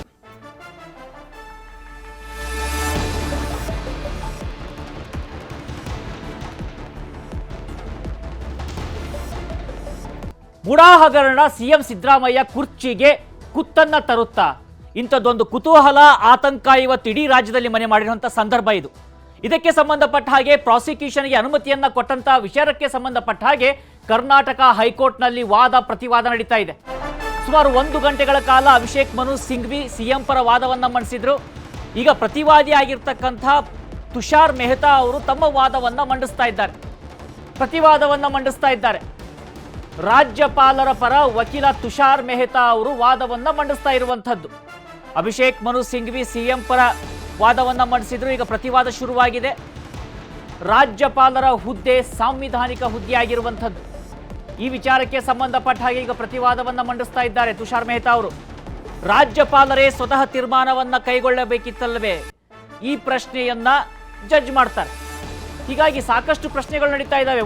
ಪ್ರತಿವಾದ ಜೋರಿಂದ ನಡೀತಾ ಇದೆ. ಪ್ರತಿವಾದಿಗಳು ಬೇಕಿದ್ರೆ ಪ್ರತಿಕ್ರಿಯೆಯನ್ನ ಸಲ್ಲಿಕೆ ಮಾಡಲಿ ಅಂತ ಹೇಳಿ ನ್ಯಾಯಮೂರ್ತಿಗಳು ಹೇಳಿದ್ರು. ಅದಕ್ಕೆ ಸಂಬಂಧಪಟ್ಟ ಹಾಗೆ ಈಗ ಪ್ರತಿವಾದವನ್ನ ಮಂಡಿಸ್ತಾ ಇದ್ದಾರೆ ತುಷಾರ್ ಮೆಹ್ತಾ ಅವರು. ತುಷಾರ್ ಮೆಹ್ತಾ ಅವರಿಗೆ ಪ್ರತಿವಾದವನ್ನ ಮಂಡಿಸೋದಕ್ಕೆ ನ್ಯಾಯಮೂರ್ತಿಗಳು ಅವಕಾಶವನ್ನ ಕಲ್ಪಿಸಿದ್ದಾರೆ. ಮಧ್ಯಂತರ ಆದೇಶಕ್ಕೆ ಸಿಎಂ ಸಿದ್ದರಾಮಯ್ಯ ಆಗ್ರಹವನ್ನ ಮಾಡ್ತಾ ಇದ್ರೆ, ಮತ್ತೊಂದು ಕಡೆ ವಿವೇಚನೆ ಬಳಕೆ ಬಗ್ಗೆ ಕೂಡ ಈಗ ಚರ್ಚೆಗಳು ಶುರುವಾಗಿದ್ದಾವೆ. ಕ್ಯಾಬಿನೆಟ್ ತೀರ್ಮಾನ ಪರಿಗಣನೆ ಮಾಡಬೇಕಿತ್ತು. ನಿರಂತರವಾಗಿ ವಾದವನ್ನು ಮಂಡಿಸ್ತಾ ಇದ್ರು ಅಭಿಷೇಕ್ ಮನು ಸಿಂಘ್ವಿ ಅವರು. ಸಾಕಷ್ಟು ಪ್ರಮುಖವಾದಂತಹ ಅಂಶವನ್ನು ಅವರು ಪ್ರಸ್ತಾಪ ಮಾಡ್ತಾರೆ. ಮಧ್ಯಪ್ರದೇಶದಲ್ಲಿ ನಡೆದಂತಹ ಪ್ರಕರಣವೊಂದನ್ನು ಉಲ್ಲೇಖ ಮಾಡ್ತಾರೆ. ಜೊತೆಗೆ ಮತ್ತೊಂದು ಕಡೆಯಿಂದ ಈ ಒಂದು ಪ್ರಕರಣಕ್ಕೆ ಸಂಬಂಧಪಟ್ಟ ಹಾಗೆ ಪ್ರಾಸಿಕ್ಯೂಷನ್ಗೆ ವಿವೇಚನೆ ಇಲ್ಲದೆ ಅನುಮತಿಯನ್ನು ಕೊಟ್ಬಿಟ್ಟಿದ್ದಾರೆ. ಅವರು ಅನುಮತಿಯನ್ನು ಕೊಡುವಂಥ ಅಗತ್ಯತೆ ಇರಲಿಲ್ಲ ಅಂತ ಕೂಡ ವಾದವನ್ನು ಮಂಡಿಸಿದ್ರು. ರಾಜ್ಯಪಾಲರು ಸ್ವತಃ ತೀರ್ಮಾನವನ್ನು ಕೈಗೊಳ್ಳಬೇಕಿತ್ತು, ಆದರೆ ಹಾಗೆ ಆಗಲಿಲ್ಲ. ಒತ್ತಡಕ್ಕೆ ಮಣಿದ್ರ ಈ ರೀತಿಯಾಗಿರ್ತಕ್ಕಂಥ ವಾದವನ್ನು ಮಂಡನೆ ಮಾಡ್ತಾ ಹೋಗ್ತಾರೆ ಅಭಿಷೇಕ್ ಮನು ಸಿಂಘ್ವಿ ಅವರು. ಆ ನಂತರದಲ್ಲಿ ಜಡ್ಜ್ ಕೂಡ ಒಂದು ಅವಕಾಶವನ್ನು ಕಲ್ಪಿಸಿದ್ದಾರೆ ಪ್ರತಿವಾದವನ್ನು ಮಂಡಿಸಿ ಅಂತ ಹೇಳಿ ತುಷಾರ್ ಮೆಹ್ತಾ ಅವರಿಗೆ. ಈ ಪ್ರಶ್ನೆಗಳು ರಾಜ್ಯಪಾಲರೇ ಸ್ವತಃ ತೀರ್ಮಾನವನ್ನ ಕೈಗೊಳ್ಳಬೇಕಿತ್ತಲ್ಲವೇ? ಈ ಅಂಶಗಳನ್ನು ನಾವು ಗಮನಿಸ್ತಾ ಹೋಗ್ಬೇಕಾಗತ್ತೆ. ವಿವೇಚನೆ ಬಳಕೆ ಬಗ್ಗೆ ಪರಿಶೀಲನೆಯನ್ನ ಮಾಡಬೇಕು, ಪರಿಶೀಲಿಸಬೇಕು ಅಂತ ಹೇಳಿ ಕೂಡ ನ್ಯಾಯಮೂರ್ತಿಗಳು ಒಂದು ಕಮೆಂಟ್ ಅನ್ನ ಕೊಟ್ಟಿದ್ದಾರೆ. ರಾಜ್ಯಪಾಲರೇ ಸ್ವತಃ ತೀರ್ಮಾನವನ್ನು ತೆಗೆದುಕೊಳ್ಬೇಕು ಅಲ್ಲವೇ ಅಂತ ಪ್ರಶ್ನೆಯನ್ನ ಮಾಡಿರುವಂಥದ್ದು. ಮತ್ತೊಂದು ಕಡೆ ಅಭಿಷೇಕ್ ಮನು ಸಿಂಘ್ವಿ ಹೇಳ್ತಾ ಇದ್ರು, ಕ್ಯಾಬಿನೆಟ್ನ ನಿರ್ಧಾರವನ್ನ ಪರಿಗಣನೆಗೆ ತೆಗೆದುಕೊಂಡಿಲ್ಲ ರಾಜ್ಯಪಾಲರು.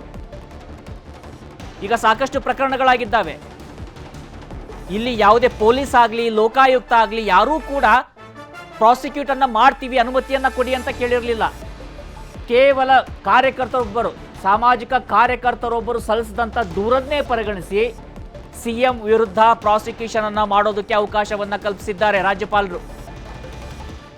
ನಾನು ಕಾನೂನಿನ ಕೆಲ ಅಂಶಗಳನ್ನಷ್ಟೇ ಹೇಳ್ತಾ ಇದ್ದೇನೆ, ಮೀಡಿಯಾಗೆ ಬೇಕಾದಂಥ ಸ್ಪೈಸಿ ನ್ಯೂಸ್ ಅನ್ನ ಹೇಳ್ತಾ ಇಲ್ಲ ಅಂತೇಳಿ ಇನ್ನೊಂದು ಕಡೆ ತುಷಾರ್ ಅವರು ಹೇಳಿರುವಂಥದ್ದು.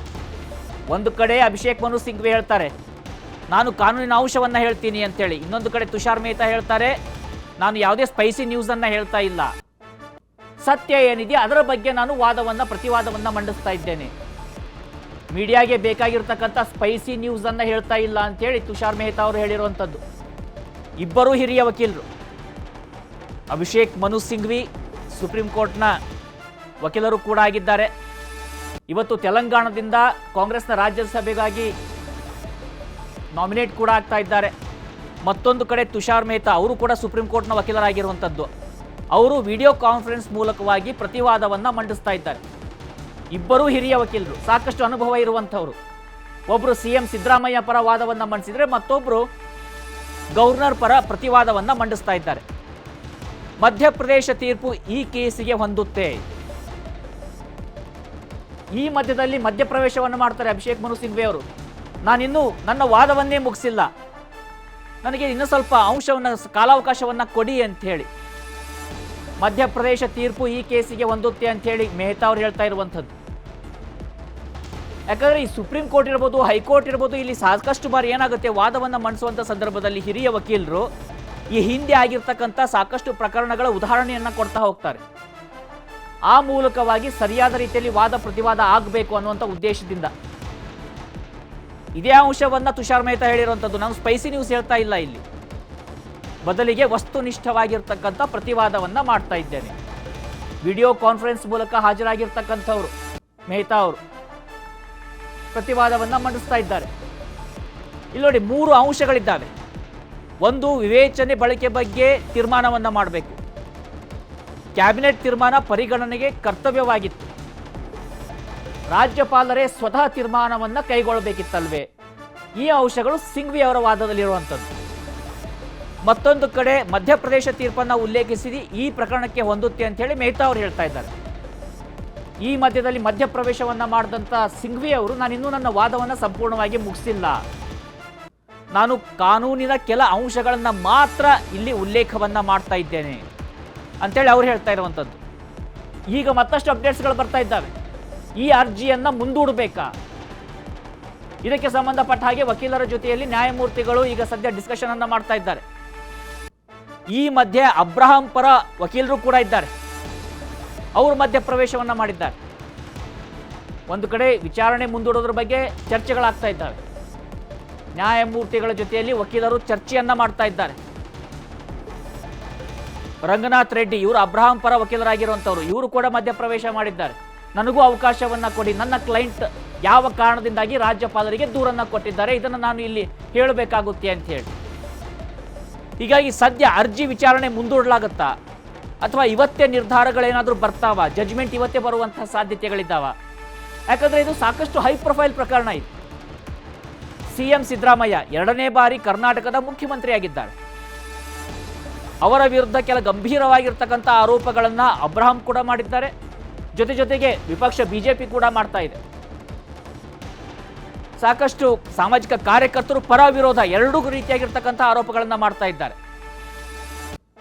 ಇನ್ನೊಂದು ಕಡೆಯಿಂದ ನೋಡ್ತಾ ಇದ್ರೆ ಗವರ್ನರಿಗೆ ಆಲ್ರೆಡಿ ಪ್ರಾಸಿಕ್ಯೂಷನ್ಗೆ ಅನುಮತಿಯನ್ನ ಕೂಡ ಕೊಟ್ಟಿದ್ದಾರೆ. ಹಾಗಿದ್ರೆ ಸಿಎಂ ಸಿದ್ದರಾಮಯ್ಯ ವಿರುದ್ಧ ಪ್ರಾಸಿಕ್ಯೂಷನ್ ಅನುಮತಿಗೆ ಗ್ರೀನ್ ಸಿಗ್ನಲ್ ಕೊಡುತ್ತಾ ಕೋರ್ಟು, ಅಥವಾ ಆ ಒಂದು ನಿರ್ಧಾರ ಏನಿದೆ ರಾಜ್ಯಪಾಲರ ನಿರ್ಧಾರಕ್ಕೆ ತಡೆಯನ್ನ ಕೊಡುತ್ತಾ, ಇಲ್ಲವೇ ಸದ್ಯ ಅರ್ಜಿಯನ್ನ ಮುಂದೂಡಲಾಗುತ್ತಾ? ಯಾವುದೇ ರೀತಿಯಾಗಿರ್ತಕ್ಕಂಥ ತೀರ್ಮಾನ ಅರ್ಜಿ ಮುಂದೂಡಿದ್ರೆ ಅಥವಾ ಪ್ರಾಸಿಕ್ಯೂಷನ್ಗೆ ಅನುಮತಿ ಕೊಟ್ಟರೆ ಅದರ ರಾಜಕೀಯ ಆಯಾಮವೇ ಸಂಪೂರ್ಣ ಬದಲಾಗಿ ಹೋಗುತ್ತೆ. ಒಂದು ವೇಳೆ ಗವರ್ನರ್ ತೆಗೆದುಕೊಂಡಂಥ ನಿರ್ಧಾರ ಸರಿಯಲ್ಲ ಅಂತ ಏನಾದರೂ ಜಡ್ಜ್ಮೆಂಟ್ ಬಂದರೆ ಅದರ ರಾಜಕೀಯ ಸ್ವರೂಪ ಸಂಪೂರ್ಣವಾಗಿ ಬದಲಾಗುತ್ತೆ. ನಿಸ್ಸಂಶಯವಾಗಿ CM ಸಿದ್ದರಾಮಯ್ಯ ಅವರ ಕೈ ಮೇಲಾದಾಗುತ್ತೆ. ಆದರೆ ಅಷ್ಟು ಸುಲಭವಾಗಿ ನಿರ್ಧಾರ ಬರುವಂಥ ಪ್ರಕರಣ ಕೂಡ ಇದಲ್ಲ. ಯಾಕಂದರೆ ಈಗ ಆಲ್ರೆಡಿ ಯಾವುದೇ ಕಾರಣಕ್ಕೂ ಕೂಡ ನೀವಿಲ್ಲಿ ತಡೆಯನ್ನು ಕೊಡಬಾರ್ದು. ಜನಪ್ರತಿನಿಧಿಗಳ ನ್ಯಾಯಾಲಯದಲ್ಲಿ ನಾಳೆ ಕೂಡ ಇದರ ಬಗ್ಗೆ ಪ್ರಕರಣ ಇದೆ. ಪ್ರಕರಣದಲ್ಲಿ ದಾಖಲೆಗಳನ್ನು ತಿರುಚಲಾಗ್ತಾ ಇದೆ. ಯಾವುದೇ ಕಾರಣಕ್ಕೂ ಕೂಡ ವಿಚಾರಣೆಗೆ ತಡೆಯನ್ನ ನೀಡಬಾರ್ದು. ನಾಳೆ ಜನಪ್ರತಿನಿಧಿಗಳ ನ್ಯಾಯಾಲಯದಲ್ಲಿ ಕೂಡ ಆದೇಶ ಇದೆ. ಪ್ರಕರಣದಲ್ಲಿ ದಾಖಲೆಗಳನ್ನ ತಿರುಚಲಾಗ್ತಾ ಇದೆ. ವಕೀಲರು ಪ್ರತಿವಾದವನ್ನ ಮಂಡಿಸ್ತಾ ಇದ್ದಾರೆ. ಈ ಅಂಶಗಳು ಉಲ್ಲೇಖ ಆಗ್ತಾ ಇದ್ದಾವೆ ಕೋರ್ಟ್ನಲ್ಲಿ. ಯಾವುದೇ ಕಾರಣಕ್ಕೂ ಕೂಡ ವಿಚಾರಣೆಗೆ ತಡೆಯನ್ನ ಕೊಡಬೇಡಿ, ತಡೆಯನ್ನ ನೀಡಬಾರ್ದು ಮನವಿಯನ್ನ ಮಾಡಿಕೊಳ್ತಾ ಇದ್ದಾರೆ ವಕೀಲರು. ಪ್ರಕರಣದಲ್ಲಿ ದಾಖಲೆಗಳನ್ನ ತಿರುಚಲಾಗ್ತಾ ಇದೆ ಅಂತಕ್ಕಂಥ ಗಂಭೀರ ಆರೋಪವನ್ನ ಕೂಡ ಮಾಡಲಾಗ್ತಾ ಇದೆ. ಹಾಗಾದ್ರೆ CM ತಿರುಚಿಸ್ತಾ ಇದ್ದಾರಾ ಅಂತ ಜಡ್ಜ್ ಈಗ ಪ್ರಶ್ನೆಯನ್ನ ಮಾಡಿದ್ದಾರೆ. Point to be noted. ಯಾಕಂದ್ರೆ ಅತ್ಯಂತ ಪ್ರಮುಖವಾಗಿರ್ತಕ್ಕಂಥ ಹಂತಕ್ಕೆ ಈಗ ಪ್ರತಿವಾದ ಬರ್ತಾ ಇದೆ. ವಾದಗಳನ್ನ ಮಂಡಿಸಲಾಗ್ತಾ ಇದೆ. CM ತಿರುಚ್ತಾ ಇದ್ದಾರಾ ಅಂತ ಹೇಳಿ ಜಡ್ಜ್ ಪ್ರಶ್ನೆ ಮಾಡಿದ್ದಾರೆ. ಮಧ್ಯಂತರ ತಡೆ ಬೇಡ ಅಂತ ಪ್ರಭುಲಿಂಗ ನಾವದಗಿ ಕೂಡ ಪ್ರತಿವಾದವನ್ನ ಮಂಡಿಸ್ತಾ ಇದ್ದಾರೆ. ಪ್ರದೀಪ್ ಕುಮಾರ್ ಅವರ ಪರ ವಕೀಲರಾಗಿರ್ತಕ್ಕಂಥವರು ನಾವದಗಿ ಅವರು. ಇಲ್ಲಿ ಸಾಕಷ್ಟು ಜನ ಅರ್ಜಿದಾರರಿದ್ದಾರೆ. ಹೀಗಾಗಿ ಸಾಕಷ್ಟು ವಕೀಲರು ಕೂಡ ಅಲ್ಲಿ ತಮ್ಮ ತಮ್ಮ ರೀತಿಯಾಗಿರ್ತಕ್ಕಂಥ ವಾದ ಪ್ರತಿವಾದವನ್ನ ಮಾಡ್ತಾ ಇದ್ದಾರೆ. ಪ್ರಭುಲಿಂಗ ನಾವದಗಿ ಅವರು ಮನವಿಯನ್ನ ಮಾಡಿಕೊಂಡಿದ್ದಾರೆ ನ್ಯಾಯಮೂರ್ತಿಗಳಿಗೆ, ಯಾವುದೇ ಕಾರಣಕ್ಕೂ ಕೂಡ ತಡೆಯನ್ನ ಕೊಡಬೇಡಿ, ಇಲ್ಲಿ ದಾಖಲೆಗಳನ್ನ ತಿರುಚಲಾಗ್ತಾ ಇದೆ ಅಂತ ಹೇಳಿ ಗಂಭೀರವಾದಂತಹ ಆರೋಪವನ್ನ ಮಾಡಿದ್ದಾರೆ. ಆ ಒಂದು ಆರೋಪಕ್ಕೆ ಸಂಬಂಧಪಟ್ಟ ಹಾಗೆ ಜಡ್ಜ್ ಮರು ಪ್ರಶ್ನೆಯನ್ನ ಮಾಡಿದ್ದಾರೆ. ಹಾಗಿದ್ರೆ CM ಈ ಒಂದು ದಾಖಲೆಗಳನ್ನ ತಿರುಚಿಸ್ತಾ ಇದ್ದಾರಾ, ಅವ್ರು ಹೇಳೋದಕ್ಕೆ ಹೀಗಾಗ್ತಾ ಇದೆಯಾ ಅಂತಕ್ಕಂಥ ನಿಟ್ಟಿನಲ್ಲಿ ಕೂಡ ಮರು ಪ್ರಶ್ನೆಯನ್ನ ಜಡ್ಜ್ ಮಾಡಿದ್ದಾರೆ. ಪ್ರದೀಪ್ ಕುಮಾರ್ ಪರ ವಕೀಲರಾಗಿರ್ತಕ್ಕಂಥವರು ನಾವದಗಿ ಅವರು. ಒಂದು ಕಡೆ ತುಷಾರ್ ಮೆಹ್ತಾ ಅವ್ರು ಹೇಳ್ತಾ ಇದ್ದಾರೆ, ಮೀಡಿಯಾಗೆ ಬೇಕಾದ ಸ್ಪೈಸಿ ನ್ಯೂಸ್ ಅನ್ನ ನಾನು ಹೇಳ್ತಾ ಇಲ್ಲ. ಮತ್ತೊಂದು ಕಡೆ ಅಭಿಷೇಕ್ ಮನು ಸಿಂಘ್ವಿ ಅವರು ವಾದವನ್ನು ಮಂಡಿಸಿದ್ರು. ಈ ಒಂದು ಪ್ರಕರಣಕ್ಕೆ ಸಂಬಂಧಪಟ್ಟ ಹಾಗೆ ಗವರ್ನರ್ ತಮ್ಮ ವಿವೇಚನೆಯನ್ನ ಬಳಸಿಲ್ಲ. ಇಲ್ಲಿ ಕ್ಯಾಬಿನೆಟ್ ಯಾವ ರೀತಿಯಾಗಿರ್ತಕ್ಕಂಥ ಮಾಹಿತಿಗಳನ್ನ ಕೊಟ್ಟಿತ್ತು ಅದನ್ನು ಕೂಡ ಪರಿಗಣಿಸಿಲ್ಲ. ಹೀಗೆ ಒಂದು ಕಡೆ ವಾದವನ್ನ ಅಭಿಷೇಕ್ ಮನು ಸಿಂಘ್ವಿ ಮಾಡ್ತಾ ಹೋದ್ರು. ಮತ್ತೊಂದು ಕಡೆ ತುಷಾರ್ ಮೆಹ್ತಾ ಅವರು ಕೂಡ ಪ್ರತಿವಾದವನ್ನ ಮಾಡ್ತಾ ಇದ್ದಾರೆ. ಇನ್ನೊಂದು ಕಡೆ ರಂಗನಾಥ್ ರೆಡ್ಡಿ ಅವರು ಕೂಡ ಮಧ್ಯಪ್ರವೇಶ ಮಾಡಿ ಅವರು ಕೂಡ ಅಬ್ರಹಾಂ ಪರ ವಾದವನ್ನ ಮಂಡಿಸ್ತಾ ಇದ್ದಾರೆ. ಮತ್ತೊಂದು ಕಡೆ ನಾವದಗಿ ಹಿರಿಯ ವಕೀಲರು ಅವರು ಕೂಡ ಪ್ರತಿವಾದವನ್ನ ಮಾಡ್ತಾ ಇದ್ದಾರೆ. ಇಲ್ಲಿ ಸಾಕಷ್ಟು ರೀತಿಯಾಗಿರ್ತಕ್ಕಂತಹ ಆಯಾಮ ಇದೆ ಈ ಪ್ರಕರಣಕ್ಕೆ. ಸದ್ಯ ವಾದ ಪ್ರತಿವಾದವನ್ನ ಗಮನಿಸ್ತಾ ಇದ್ರೆ ಒಂದಂತೂ ಸ್ಪಷ್ಟವಾಗ್ತಾ ಇದೆ, ಇದು ಮೇಲ್ನೋಟಕ್ಕೆ ಕಾಣುವ ರೀತಿಯಲ್ಲಿ ಸಿಂಪಲ್ ಆಗಿಲ್ಲ ಪ್ರಕರಣ ಅಂತ ಹೇಳಿ. ಇಲ್ಲಿ ನೇರವಾಗಿ CM ಮೇಲೆಯೇ ಆರೋಪ ಇರುವಂಥದ್ದು. ಮೂಢ ಹಗರಣಕ್ಕೆ ಸಂಬಂಧಪಟ್ಟ ಹಾಗೆ ಪ್ರದೀಪ್ ಕುಮಾರ್ ಪರ ವಕೀಲರಾಗಿರ್ತಕ್ಕಂಥವರು ನಾವದಗಿ ಅವರು ಮನವಿಯನ್ನ ಮಾಡಿಕೊಳ್ತಾ ಇದ್ದಾರೆ, ಈ ಒಂದು ಪ್ರಕರಣಕ್ಕೆ ಸಂಬಂಧಪಟ್ಟ ಹಾಗೆ ತಡೆಯನ್ನ ಕೊಡಬಾರದು ಅಂತ ಹೇಳಿ. ಇನ್ನ ಅಭಿಷೇಕ್ ಮನು ಸಿಂಘ್ವಿ ಹೇಳ್ತಾ ಇದ್ದಾರೆ, ನನ್ನ ವಾದವೇ ಇನ್ನೂ ಮುಗಿದಿಲ್ಲ, ನನಗಿನ್ನೂ ಸ್ವಲ್ಪ ಕಾಲಾವಕಾಶ ಬೇಕು. ಈಗ ಆಲ್ರೆಡಿ ಪ್ರತಿವಾದ ಶುರು ಮಾಡಿದ್ರೆ ನನ್ನ ವಾದವನ್ನ ನಾನು ಯಾವಾಗ ಮಾಡಿಸೋದು ಅನ್ನುವಂಥ ನಿಟ್ಟಿನಲ್ಲೂ ಕೂಡ ಅವರು ಮನವಿಯನ್ನ ಮಾಡ್ಕೊಳ್ತಾ ಇದ್ದಾರೆ. 4 ವಕೀಲರು, 4 ಅರ್ಜಿದಾರರು, ವಿಭಿನ್ನವಾಗಿರ್ತಕ್ಕಂಥ ಆಯಾಮಗಳು. ಪ್ರತಿಯೊಬ್ಬರು ಕೂಡ ತಮ್ಮ ತಮ್ಮ ಕ್ಲೈಂಟ್ ಯಾವ ರೀತಿಯಲ್ಲಿ ಸರಿ ಅನ್ನುವಂಥ ನಿಟ್ಟಿನಲ್ಲಿ ವಾದವನ್ನ ಮಂಡಿಸ್ತಾ ಇದ್ದಾರೆ. ಈಗ 4 ಜನರ ವಾದ ಪ್ರತಿವಾದವನ್ನ ಆಲಿಸಿ ನ್ಯಾಯಮೂರ್ತಿಗಳು ಯಾವ ನಿರ್ಧಾರವನ್ನ ತೆಗೆದುಕೊಳ್ತಾರೆ ಅದು ಕರ್ನಾಟಕ ರಾಜಕೀಯದ ಮೇಲೆ ಅತ್ಯಂತ ಗಂಭೀರವಾಗಿರ್ತಕ್ಕಂಥ ಪರಿಣಾಮವನ್ನ ಬೀರೋದ್ರಲ್ಲಿ ಯಾವುದೇ ರೀತಿಯಾಗಿರ್ತಕ್ಕಂಥ ಸಂಶಯವಂತೂ ಕಾಣಿಸ್ತಾ ಇಲ್ಲ. ರಂಗನಾಥ್ ರೆಡ್ಡಿ ಇದ್ದಾರೆ ಅಬ್ರಹಾಂ ಪರ, ನಾವದಗಿ ಇದ್ದಾರೆ ಪ್ರದೀಪ್ ಕುಮಾರ್ ಅವರ ಪರ, ಇನ್ನು ಗವರ್ನರ್ ಪರ ಮೆಹ್ತಾ ಅವರಿದ್ದಾರೆ, CM ಸಿದ್ದರಾಮಯ್ಯ ಪರ ಸಿಂಘ್ವಿ ಅವರಿದ್ದಾರೆ. ಇಬ್ಬರು ಸುಪ್ರೀಂ ಕೋರ್ಟ್ನ ವಕೀಲರು, ಇಬ್ಬರು ಕರ್ನಾಟಕದ ಹೈಕೋರ್ಟ್ನ ವಕೀಲರು. ತಮ್ಮದೇ ಆದ ರೀತಿಯಲ್ಲಿ ವಾದ ಪ್ರತಿವಾದವನ್ನ ಮಾಡ್ತಾ ಇದ್ದಾರೆ.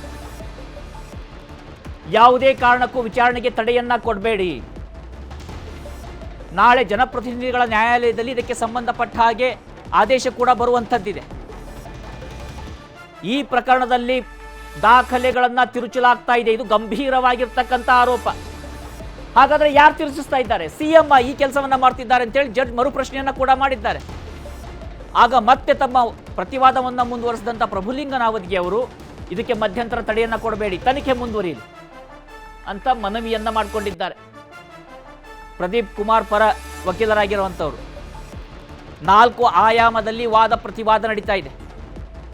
ಮತ್ತೊಂದು ಬಾರಿ ಗಮನಿಸೋದಾದ್ರೆ ಅಭಿಷೇಕ್ ಮನು ಸಿಂಘವಿ ಅವರ ಪ್ರಮುಖ ವಾದ ಏನು? ಅಭಿಷೇಕ್ ಮನು ಸಿಂಘವಿ ಅವರು ಸಿಎಂ ಪರ ವಾದವನ್ನ ಮಂಡಿಸ್ತಾ ಇದ್ದಾರೆ. ಈ ಒಂದು ಪ್ರಕರಣದಲ್ಲಿ ಸಿಎಂ ತಮ್ಮ ಅಧಿಕಾರ ಇದ್ದಂಥ ಸಂದರ್ಭದಲ್ಲಿ ಯಾವುದೇ ನಿರ್ಧಾರವನ್ನ ತೆಗೆದುಕೊಂಡಿಲ್ಲ, ತಮ್ಮ ಅಧಿಕಾರವನ್ನ ಬಳಸಿಲ್ಲ.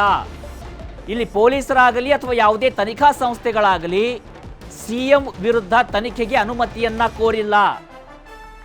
ಹಾಗಿದ್ದಾಗಿಯೂ ಸಹಿತ ಸಾಮಾಜಿಕ ಕಾರ್ಯಕರ್ತ ಅಬ್ರಾಹಂ ಅವರ ಮನವಿಯನ್ನ ಸ್ವೀಕರಿಸಿದಂಥ ರಾಜ್ಯಪಾಲರು ಅದರ ಆಧಾರದಲ್ಲಿ ಪ್ರಾಸಿಕ್ಯೂಷನ್ಗೆ ಅನುಮತಿಯನ್ನ ಕೊಟ್ಟಿದ್ದಾರೆ. ಸಿಎಂ ಅಟೆಂಡ್ ಆಗದೇ ಇದ್ದಂಥ ಸಚಿವ ಸಂಪುಟದ ಸಭೆಯ ಪ್ರಪೋಸಲ್ಸ್ ಏನಿತ್ತು ಅದನ್ನು ಕೂಡ ಪರಿಗಣಿಸಿಲ್ಲ ಅಂತೇಳಿ ಒಂದು ಕಡೆಯಿಂದ ಆರೋಪವನ್ನ ಮಾಡ್ತಾ ಹೋಗ್ತಾರೆ. ಹೀಗಾಗಿ ಈ ಅನುಮತಿಯನ್ನ ರದ್ದು ಮಾಡಬೇಕು ಅಂತೇಳಿ ಅಭಿಷೇಕ್ ಮನು ಸಿಂಘವಿ ಅವರು ಮನವಿಯನ್ನ ಮಾಡಿಕೊಂಡ್ರು. ಇನ್ನೊಂದು ಕಡೆ ಪ್ರತಿವಾದವನ್ನ ಶುರು ಮಾಡಿದಂಥ ಮೆಹ್ತಾ ಅವರು ಗವರ್ನರ್ ತಮ್ಮ ಒಂದು ವಿವೇಚನೆ ಅಡಿಯಲ್ಲಿಯೇ ಈ ನಿರ್ಧಾರವನ್ನ ತೆಗೆದುಕೊಂಡಿದ್ದಾರೆ. ಅವರು ಉದಾಹರಣೆಗಾಗಿ ಮಧ್ಯಪ್ರದೇಶದಲ್ಲಿ ನಡೆದಂಥ ಒಂದು ಪ್ರಕರಣವನ್ನ ಉಲ್ಲೇಖ ಮಾಡ್ತಾರೆ. ನಾನಿಲ್ಲಿ ಯಾವುದೇ ಸ್ಪೈಸಿ ಸುದ್ದಿಯನ್ನ ಕೊಡೋದಕ್ಕೆ ಇಲ್ಲ, ಬದಲಾಗಿ ವಾಸ್ತವವನ್ನ ನಾನಿಲ್ಲಿ ವಾದವನ್ನ ಮಾಡ್ತಿದ್ದೇನೆ ಅಂತ ಹೇಳಿ ಮೆಹ್ತಾ ಅವರು ಹೇಳುವಂಥದ್ದು. ಈ ಮಧ್ಯೆ ನಾವದ್ಗಿ ಅವರು ಕೂಡ ಮಧ್ಯಪ್ರವೇಶ ಮಾಡ್ತಾರೆ. ಅವರು ಗಂಭೀರವಾದಂಥ ಆರೋಪವನ್ನ ಈ ಪ್ರಕರಣಕ್ಕೆ ಸಂಬಂಧಪಟ್ಟ ಹಾಗೆ ಮಾಡಿದ್ದಾರೆ. ಇಲ್ಲಿ ದಾಖಲೆಗಳನ್ನ ತಿರುಚಲಾಗ್ತಾ ಇದೆ. ಯಾವಾಗ ಅವರು ಈ ಆರೋಪವನ್ನ ಮಾಡ್ತಾರೋ ಆಗ ಜಡ್ಜ್ ಮಧ್ಯಪ್ರವೇಶ ಮಾಡ್ತಾರೆ. ಅವರು ಮತ್ತೊಂದು ಪ್ರಶ್ನೆಯನ್ನ ಕೇಳ್ತಾರೆ. ಹಾಗಿದ್ರೆ ಯಾರು ದಾಖಲೆಗಳನ್ನ ತಿರುಗಿಸ್ತಾ ಇದ್ದಾರೆ? ಸ್ವತಃ ಸಿಎಂ ಅವರೇ ತಿರುಚಿಸ್ತಾ ಇದ್ದಾರಾ ಅಂತ ಪ್ರಶ್ನೆ ಮಾಡ್ತಾರೆ. ಆಗ ನಾವದ್ಗಿ ಅವರು ಮತ್ತೆ ಮನವಿಯನ್ನ ಮಾಡ್ಕೊಳ್ತಾರೆ. ಈ ಪ್ರಕರಣ ಸಾಕಷ್ಟು ಜಟಿಲವಾಗಿದೆ, ದಯವಿಟ್ಟು ತಡೆಯನ್ನ ಕೊಡಬೇಡಿ, ಪ್ರಾಸಿಕ್ಯೂಷನ್ ಆಗಲಿ, ತನಿಖೆ ಆಗಲಿ ಅಂತೇಳಿ ನಾವದ್ಗಿ ಅವರು ಮನವಿಯನ್ನ ಮಾಡ್ಕೊಳ್ತಾರೆ. ಈಗ ಸ್ನೇಹಮಯಿ ಕೃಷ್ಣ ಪರ ವಕೀಲರು ವಾದವನ್ನ ಮಂಡಿಸಿದ್ದಾರೆ. ಮತ್ತೊಬ್ಬ ಅರ್ಜಿದಾರರು 5ನೇಯವರು ಲಕ್ಷ್ಮೀ ಅಯ್ಯಂಗಾರ್ ಅವರು ವಾದವನ್ನ ಮಂಡಿಸ್ತಾ ಇರುವುದು. ಅವರು ಕೂಡ ಮಧ್ಯಂತರ ತಡೆಯನ್ನ ಕೊಡಬಾರದು ಅಂತೇಳಿ ಆಕ್ಷೇಪವನ್ನ ಮಾಡಿದ್ದಾರೆ. ಇವರು 5ನೇ ವಕೀಲರು. ಈಗ ಸ್ನೇಹಮಯಿ ಕೃಷ್ಣ ಅವರು ಕೂಡ ಅಲ್ಲಿ ಅರ್ಜಿಯನ್ನ ಸಲ್ಲಿಸಿದ್ರು. ಅದಕ್ಕೆ ಸಂಬಂಧಪಟ್ಟ ಹಾಗೆ ಲಕ್ಷ್ಮೀ ಅಯ್ಯಂಗಾರ್ ಅವರು ವಾದವಂದನೆಯನ್ನ ಆರಂಭ ಮಾಡಿದ್ದಾರೆ.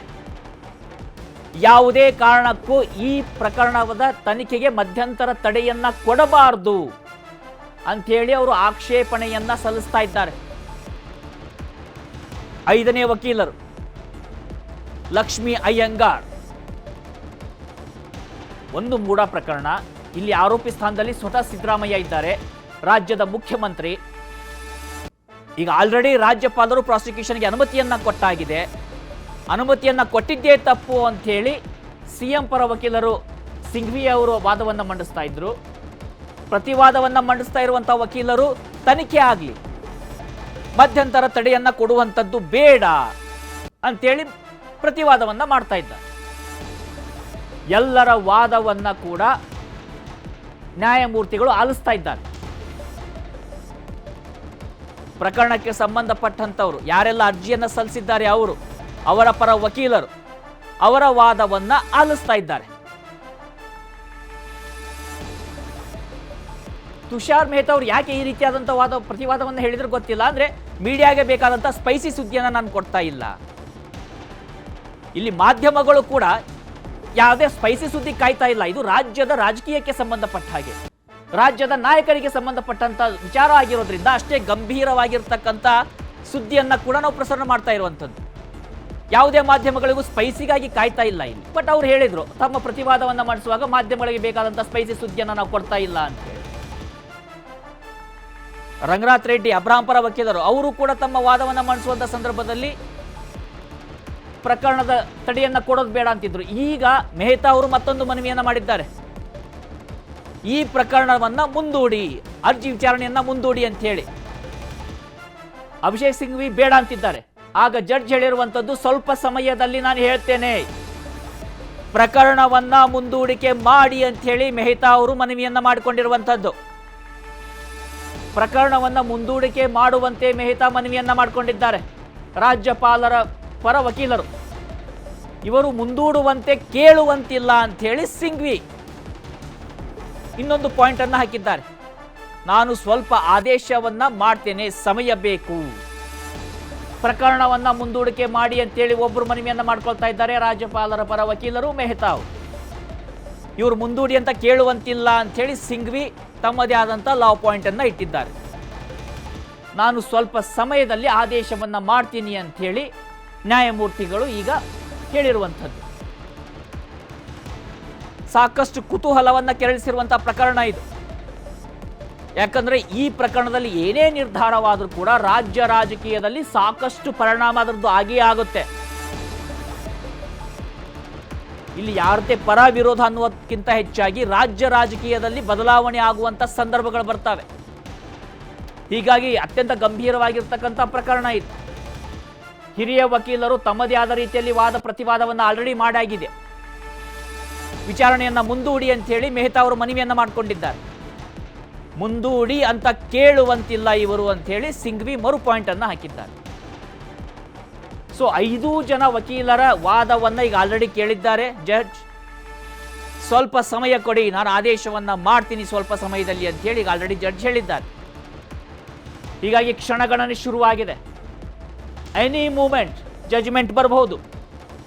ಪ್ರಕರಣದ ವಿಚಾರಣೆಯನ್ನ ಮುಂದೂಡಲಾಗುತ್ತಾ, ಪ್ರಕರಣದ ತನಿಖೆಗೆ ಸ್ಟೇ ಕೊಡಲಾಗುತ್ತಾ, ಅಥವಾ ಪ್ರಕರಣದ ತನಿಖೆಯನ್ನ ಮಾಡಿ ಮುಂದುವರಿಸಿ ಅಂತ ಹೇಳಿ ಗ್ರೀನ್ ಸಿಗ್ನಲ್ ಅನ್ನ ಕೊಡಲಾಗುತ್ತಾ, ಅಥವಾ ಸದ್ಯ ಸ್ಟೇಟಸ್ ಕೋ ಹೀಗೆ ಇರಲಿ ಅಂತ ಹೇಳಲಾಗುತ್ತಾ? ಹೀಗೆ ಸಾಕಷ್ಟು ಕುತೂಹಲ ಭರಿತವಾದಂಥ ಪ್ರಶ್ನೆಗಳು ಮೂಡ್ತಾ ಇದ್ದಾವೆ. ಕ್ಷಣ ಕ್ಷಣಕ್ಕೂ ಕುತೂಹಲ ಹೆಚ್ಚಳವಾಗ್ತಾ ಇದೆ.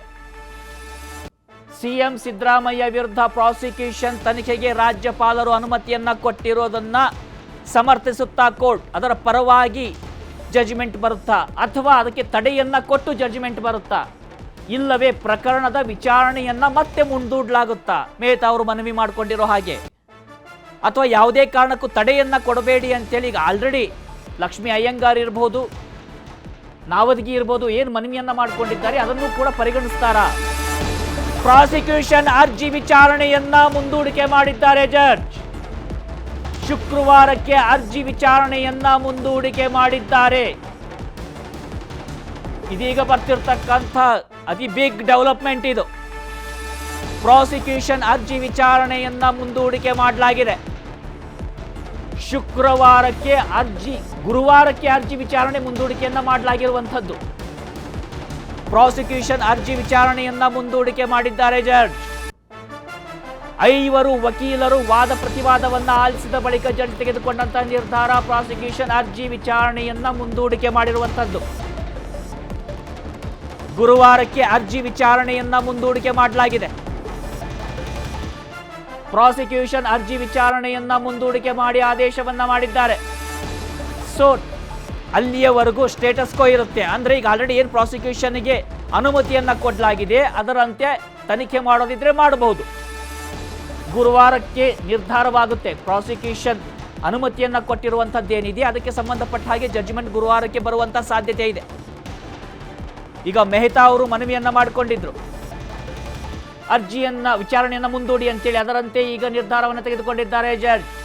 ಗುರುವಾರ ಮಧ್ಯಾಹ್ನ 2:30 ಮತ್ತೆ ಅರ್ಜಿ ವಿಚಾರಣೆ ಶುರುವಾಗುತ್ತೆ. ಗುರುವಾರಕ್ಕೆ ಅರ್ಜಿ ವಿಚಾರಣೆಯನ್ನ ಮುಂದೂಡಿಕೆ ಮಾಡಿದ್ದಾರೆ ನ್ಯಾಯಮೂರ್ತಿಗಳು. ಪ್ರಾಸಿಕ್ಯೂಷನ್ ಅರ್ಜಿ ವಿಚಾರಣೆಯನ್ನ ಮುಂದೂಡಿಕೆ ಮಾಡಲಾಗಿದೆ. ಗುರುವಾರ ಮಧ್ಯಾಹ್ನ 2:30 ಮತ್ತೆ ವಿಚಾರಣೆ ಶುರುವಾಗುತ್ತೆ. ಗುರುವಾರಕ್ಕೆ ಅರ್ಜಿಯ ವಿಚಾರಣೆಯನ್ನ ಮುಂದೂಡಿಕೆ ಮಾಡಿರುವಂಥದ್ದು. ಸೊ ಈ ಒಂದು ರಾಜಕೀಯ ಪ್ರಹಸನ ಏನು ನಡೀತಾ ಇತ್ತು ಆಚೆಗೆ, ಇವತ್ತು ಇಡೀ ದಿನ ನಾವು ನೋಡ್ತಾ ಇದ್ವಿ. ಕಾಂಗ್ರೆಸ್ನಿಂದನೂ ಪ್ರತಿಭಟನೆ ಮಾಡಲಾಯಿತು, ಬಿಜೆಪಿಯಿಂದನೂ ಪ್ರತಿಭಟನೆ ಮಾಡಲಾಯಿತು. ಮತ್ತೊಂದು ಕಡೆಯಿಂದ ಇವತ್ತು ಕೋರ್ಟ್ನಲ್ಲೂ ಕೂಡ ಇದಕ್ಕೆ ಸಂಬಂಧಪಟ್ಟ ಹಾಗೆ ಸುದೀರ್ಘವಾದಂಥ ವಾದ ಪ್ರತಿವಾದವನ್ನು ಜಡ್ಜ್ ಆಲಿಸಿದ್ದಾರೆ. ಅದಾದ ಬಳಿಕ ಗುರುವಾರ ಮಧ್ಯಾಹ್ನ 2:30 ಅರ್ಜಿ ವಿಚಾರಣೆಯನ್ನ ಮುಂದೂಡಿಕೆ ಮಾಡಿದ್ದಾರೆ. ಸೊ ಅನದರ್ 2 ರಿಂದ 3 ದಿನಗಳ ಕಾಲ ಕಾಯಬೇಕಾಗತ್ತೆ. ಏನಾಗುತ್ತೆ? ರಾಜ್ಯಪಾಲರ ನಿರ್ಧಾರ ಸರಿ ಅಂತ ಕೋರ್ಟ್ ತೀರ್ಮಾನ ಮಾಡುತ್ತಾ ಅಥವಾ ರಾಜ್ಯಪಾಲರ ನಿರ್ಧಾರಕ್ಕೆ ತಡೆಯನ್ನ ಕೊಡಲಾಗುತ್ತಾ ಅಥವಾ ಸ್ಟೇಟಸ್ ಕೋನ್ನ ಕಾಯ್ದುಕೊಳ್ಳಲಾಗುತ್ತಾ? ಯಾವ ರೀತಿಯಾಗಿರ್ತಕ್ಕಂಥ ನಿರ್ಧಾರ ತೆಗೆದುಕೊಳ್ಬಹುದು ಅಥವಾ ಕಂಡೀಷನಡ್ ಪರ್ಮಿಷನ್ ಅನ್ನ ಕೊಡಲಾಗುತ್ತಾ? ಕೆಲ ಕಂಡೀಷನ್ಗಳನ್ನ ಹಾಕಿ ಪ್ರಾಸಿಕ್ಯೂಟ್ ಮಾಡೋದಕ್ಕೆ ಪರ್ಮಿಷನ್ ಅನ್ನ ಕೊಡುವಂತ ಸಾಧ್ಯತೆ ಇದೆಯಾ? ಹೀಗೆ ಸಾಕಷ್ಟು ಸಾಧ್ಯತೆಗಳು ತೆರೆದುಕೊಳ್ತಾ ಇದ್ದಾವೆ. ಸುದೀರ್ಘವಾಗಿ ಸುಮಾರು 2 ರಿಂದ 3 ಗಂಟೆಗಳ ಕಾಲ ವಾದ ಪ್ರತಿವಾದ ನಡೆಯಿತು. 5 ವಕೀಲರು ತಮ್ಮ ಕ್ಲೈಂಟ್ ಪರ ವಾದ ಪ್ರತಿವಾದವನ್ನ ಮಾಡಿದ್ದಾರೆ. ಮುಖ್ಯಮಂತ್ರಿ ಪರ ಅಭಿಷೇಕ್ ಮನು ಸಿಂಘ್ವಿ ಅವರು ವಾದವನ್ನ ಮಂಡಿಸಿದ್ರು. ರಾಜ್ಯಪಾಲರ ಪರ ಮೆಹ್ತಾ ಅವರು ವಾದವನ್ನ ಮಂಡಿಸಿದ್ರು. ಅದೇ ರೀತಿಯಾಗಿ ಅಬ್ರಹಾಂ ಪರ ಅವರ ವಕೀಲರು, ಇನ್ನು ನಾವದ್ಗಿ ಅವರು ಕೂಡ ವಾದವನ್ನ ಮಂಡಿಸಿದ್ರು. ಲಕ್ಷ್ಮೀ ಅಯ್ಯಂಗಾರ್ ಅವರು ಕೂಡ ವಾದವನ್ನ ಮಂಡಿಸಿದ್ರು. 5 ವಕೀಲರು ವಾದವನ್ನ ಮಂಡಿಸಿರುವಂಥದ್ದು. ಇವತ್ತು ವಾದ ಪ್ರತಿವಾದ ಜೋರಾಗಿತ್ತು. ಒಬ್ಬರು ಸಿಎಂ ಪರ ಇದ್ರೆ ಉಳಿದಂಥವರೆಲ್ಲರೂ ಕೂಡ ತನಿಖೆ ಆಗಲಿ ಅನ್ನುವಂಥ ನಿಟ್ಟಿನಲ್ಲೇ ವಾದವನ್ನ ಮಂಡಿಸಿರುವಂಥದ್ದು. ಸೊ ಇವತ್ತು ಕೋರ್ಟ್ನಲ್ಲಿ ಆಲ್ಮೋಸ್ಟ್ 1:4 ಆ ರೀತಿಯಾದಂಥ ಸನ್ನಿವೇಶ ಇತ್ತು. ಅಭಿಷೇಕ್ ಮನು ಸಿಂಘ್ವಿ ಅವರು ಕೂಡ ತಮ್ಮದೇ ಆದಂಥ ಎಲ್ಲ ಅನುಭವವನ್ನು ಬಳಸಿ ಗಟ್ಟಿಯಾದಂಥ ವಾದವನ್ನೇನೋ ಮಾಡಿದ್ದಾರೆ. ಆದರೆ ಜಡ್ಜ್ ನಿರ್ಧಾರ ಏನಾಗುತ್ತೆ, ಮತ್ತೆ ಬೇರೆ ಯಾವೆಲ್ಲ ಜಡ್ಜ್ಮೆಂಟ್ಗಳನ್ನ ಇಲ್ಲಿ ಉದಾಹರಣೆಯಾಗಿ ಪರಿಗಣಿಸಲಾಗುತ್ತೆ, ಎಲ್ಲ ಕುತೂಹಲ ಇದ್ದೇ ಇದೆ. ಸದ್ಯ ಈ ಅರ್ಜಿಯ ವಿಚಾರಣೆಯನ್ನ ಗುರುವಾರ ಮಧ್ಯಾಹ್ನ 2:30 ಮುಂದೂಡಿಕೆಯನ್ನ ಮಾಡಲಾಗಿದೆ.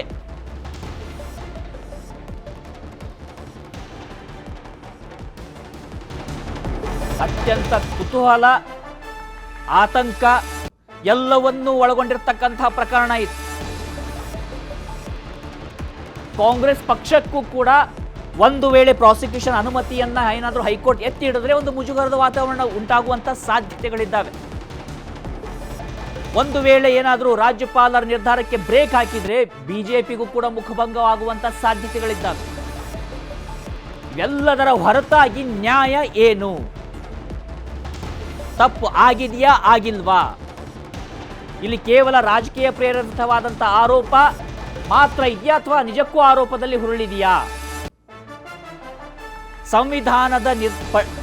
ಸಂವಿಧಾನದ ಪ್ರಕಾರವೇ ರಾಜ್ಯಪಾಲರು ತಮ್ಮ ನಿರ್ಧಾರವನ್ನ ಮಾಡಿದ್ದಾರಾ ಅಥವಾ ಯಾವುದಾದ್ರೂ ಒತ್ತಡಕ್ಕೆ ಮಣಿದು ನಿರ್ಧಾರವನ್ನ ಮಾಡಿದ್ದಾರಾ? ಹೀಗೆ ಎಲ್ಲ ರೀತಿಯ ಪ್ರಶ್ನೆಗಳು ಕೂಡ ಇಲ್ಲಿ ಮೂಡ್ತಾ ಇದ್ದಾವೆ.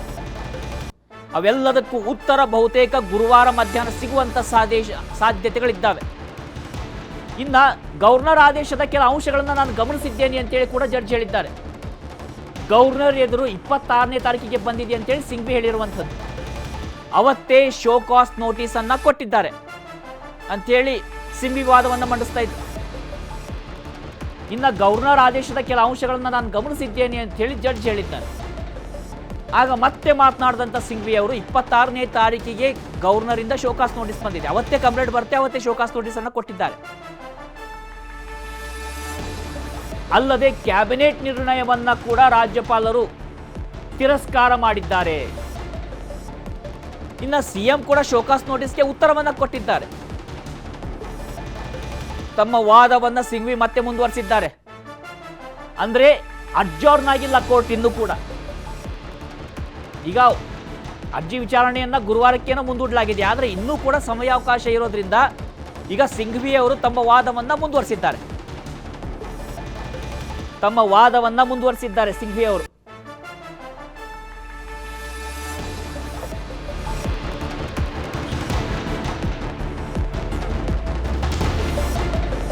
ಕಂಪ್ಲೇಂಟ್ ಬಂದ ದಿನಾನೇ ಶೋಕಾಸ್ ನೋಟಿಸ್ ಅನ್ನ ಕೊಡಲಾಗುತ್ತೆ. ಆ ಶೋಕಾಸ್ ನೋಟಿಸ್ಗೆ ಸಿಎಂ ಕೂಡ ಉತ್ತರವನ್ನ ಕೊಟ್ಟಿದ್ದಾರೆ. ಮುಂದುವರೆದಂತ ತಮ್ಮ ವಾದದಲ್ಲಿ ಎಲ್ಲ ಅಂಶಗಳನ್ನ ಉಲ್ಲೇಖ ಮಾಡ್ತಾ ಇದ್ದಾರೆ ಸಿಂಘ್ವಿ ಅವರು. ಗವರ್ನರ್ ಆದೇಶದ ಕೆಲ ಅಂಶಗಳನ್ನು ನಾನು ಕೂಡ ಗಮನಿಸಿದ್ದೇನೆ ಅಂತ ಹೇಳಿ ಜಡ್ಜ್ ಹೇಳಿದ್ದಾರೆ. ಗವರ್ನರ್ ಎದುರು 26ಕ್ಕೆ ಕಂಪ್ಲೇಂಟ್ ಬರುತ್ತೆ, ಅವತ್ತೇ ಶೋಕಾಸ್ ನೋಟಿಸ್ ಅನ್ನ ಕೊಟ್ಟಿದ್ದಾರೆ ಅಂತೇಳಿ ಆರೋಪವನ್ನ ಮಾಡ್ತಿದ್ದಾರೆ ಸಿಂಘ್ವಿ ಅವರು. ಶೋಕಾಸ್ ನೋಟಿಸ್ ಅನ್ನ ಕೊಟ್ಟಿದ್ರು ಕೂಡ ಗವರ್ನರ್ ಶೋಕಾಸ್ ನೋಟಿಸ್ಗೆ ಸಿಎಂ ಸಿದ್ದರಾಮಯ್ಯ ಉತ್ತರವನ್ನ ಕೊಟ್ಟಿದ್ದಾರೆ. ಮತ್ತೊಂದು ಕಡೆ ಕ್ಯಾಬಿನೆಟ್ ನಿರ್ಣಯವನ್ನ ಪರಿಗಣನೆ ಮಾಡಿಲ್ಲ ಗವರ್ನರ್, ಅದನ್ನು ಕೂಡ ತಿರಸ್ಕಾರ ಮಾಡಿದ್ದಾರೆ. ಹೀಗೆ ತಮ್ಮ ವಾದದ ಅಂಶಗಳನ್ನ ಈ ರೀತಿಯಾಗಿ ಒಂದೊಂದಾಗಿ ಹೇಳಿಕೆಗಳನ್ನ ಕೊಡ್ತಾ ಹೋಗ್ತಾ ಇದ್ದಾರೆ ಸಿಂಘ್ವಿ ಅವರು ಕೋರ್ಟ್ನಲ್ಲಿ. ಗವರ್ನರ್ ಕ್ಯಾಬಿನೆಟ್ ನಿರ್ಧಾರವನ್ನ ಪರಿಗಣಿಸಿಲ್ಲ, ಕಂಪ್ಲೇಂಟ್ ಬಂದ ದಿನಾನೇ ಶೋಕಾಸ್ ನೋಟಿಸ್ ಕೊಟ್ಟಿದ್ದಾರೆ. ಆ ಶೋಕಾಸ್ ನೋಟಿಸ್ಗೆ ಸಿಎಂ ಸಿದ್ದರಾಮಯ್ಯ ಉತ್ತರವನ್ನ ಕೊಟ್ಟಿದ್ದಾರೆ. ಹೀಗೆ ಒಂದೊಂದೇ ಅಂಶಗಳನ್ನ ತಮ್ಮ ವಾದದಲ್ಲಿ ಮಂಡಿಸ್ತಾ ಹೋಗ್ತಾ ಇದ್ದಾರೆ ಸಿಂಘ್ವಿ ಅವರು. ಸಿಂಘ್ವಿ ಅವರು ವಾದವನ್ನ ಮಾಡುವಂತ ಸಂದರ್ಭದಲ್ಲಿ ಜಡ್ಜ್ ಕೂಡ ಹೇಳ್ತಾರೆ, ಹೌದು ನಾನು ಕೆಲ ಅಂಶಗಳನ್ನ ಗಮನಿಸಿದ್ದೇನೆ, ರಾಜ್ಯಪಾಲರ ಬೆಂಚ್ನಲ್ಲಿ ಫೈಲ್ ಉಳಿದಿಲ್ಲ ಅಂತ ಹೇಳಿದ್ದಾರೆ.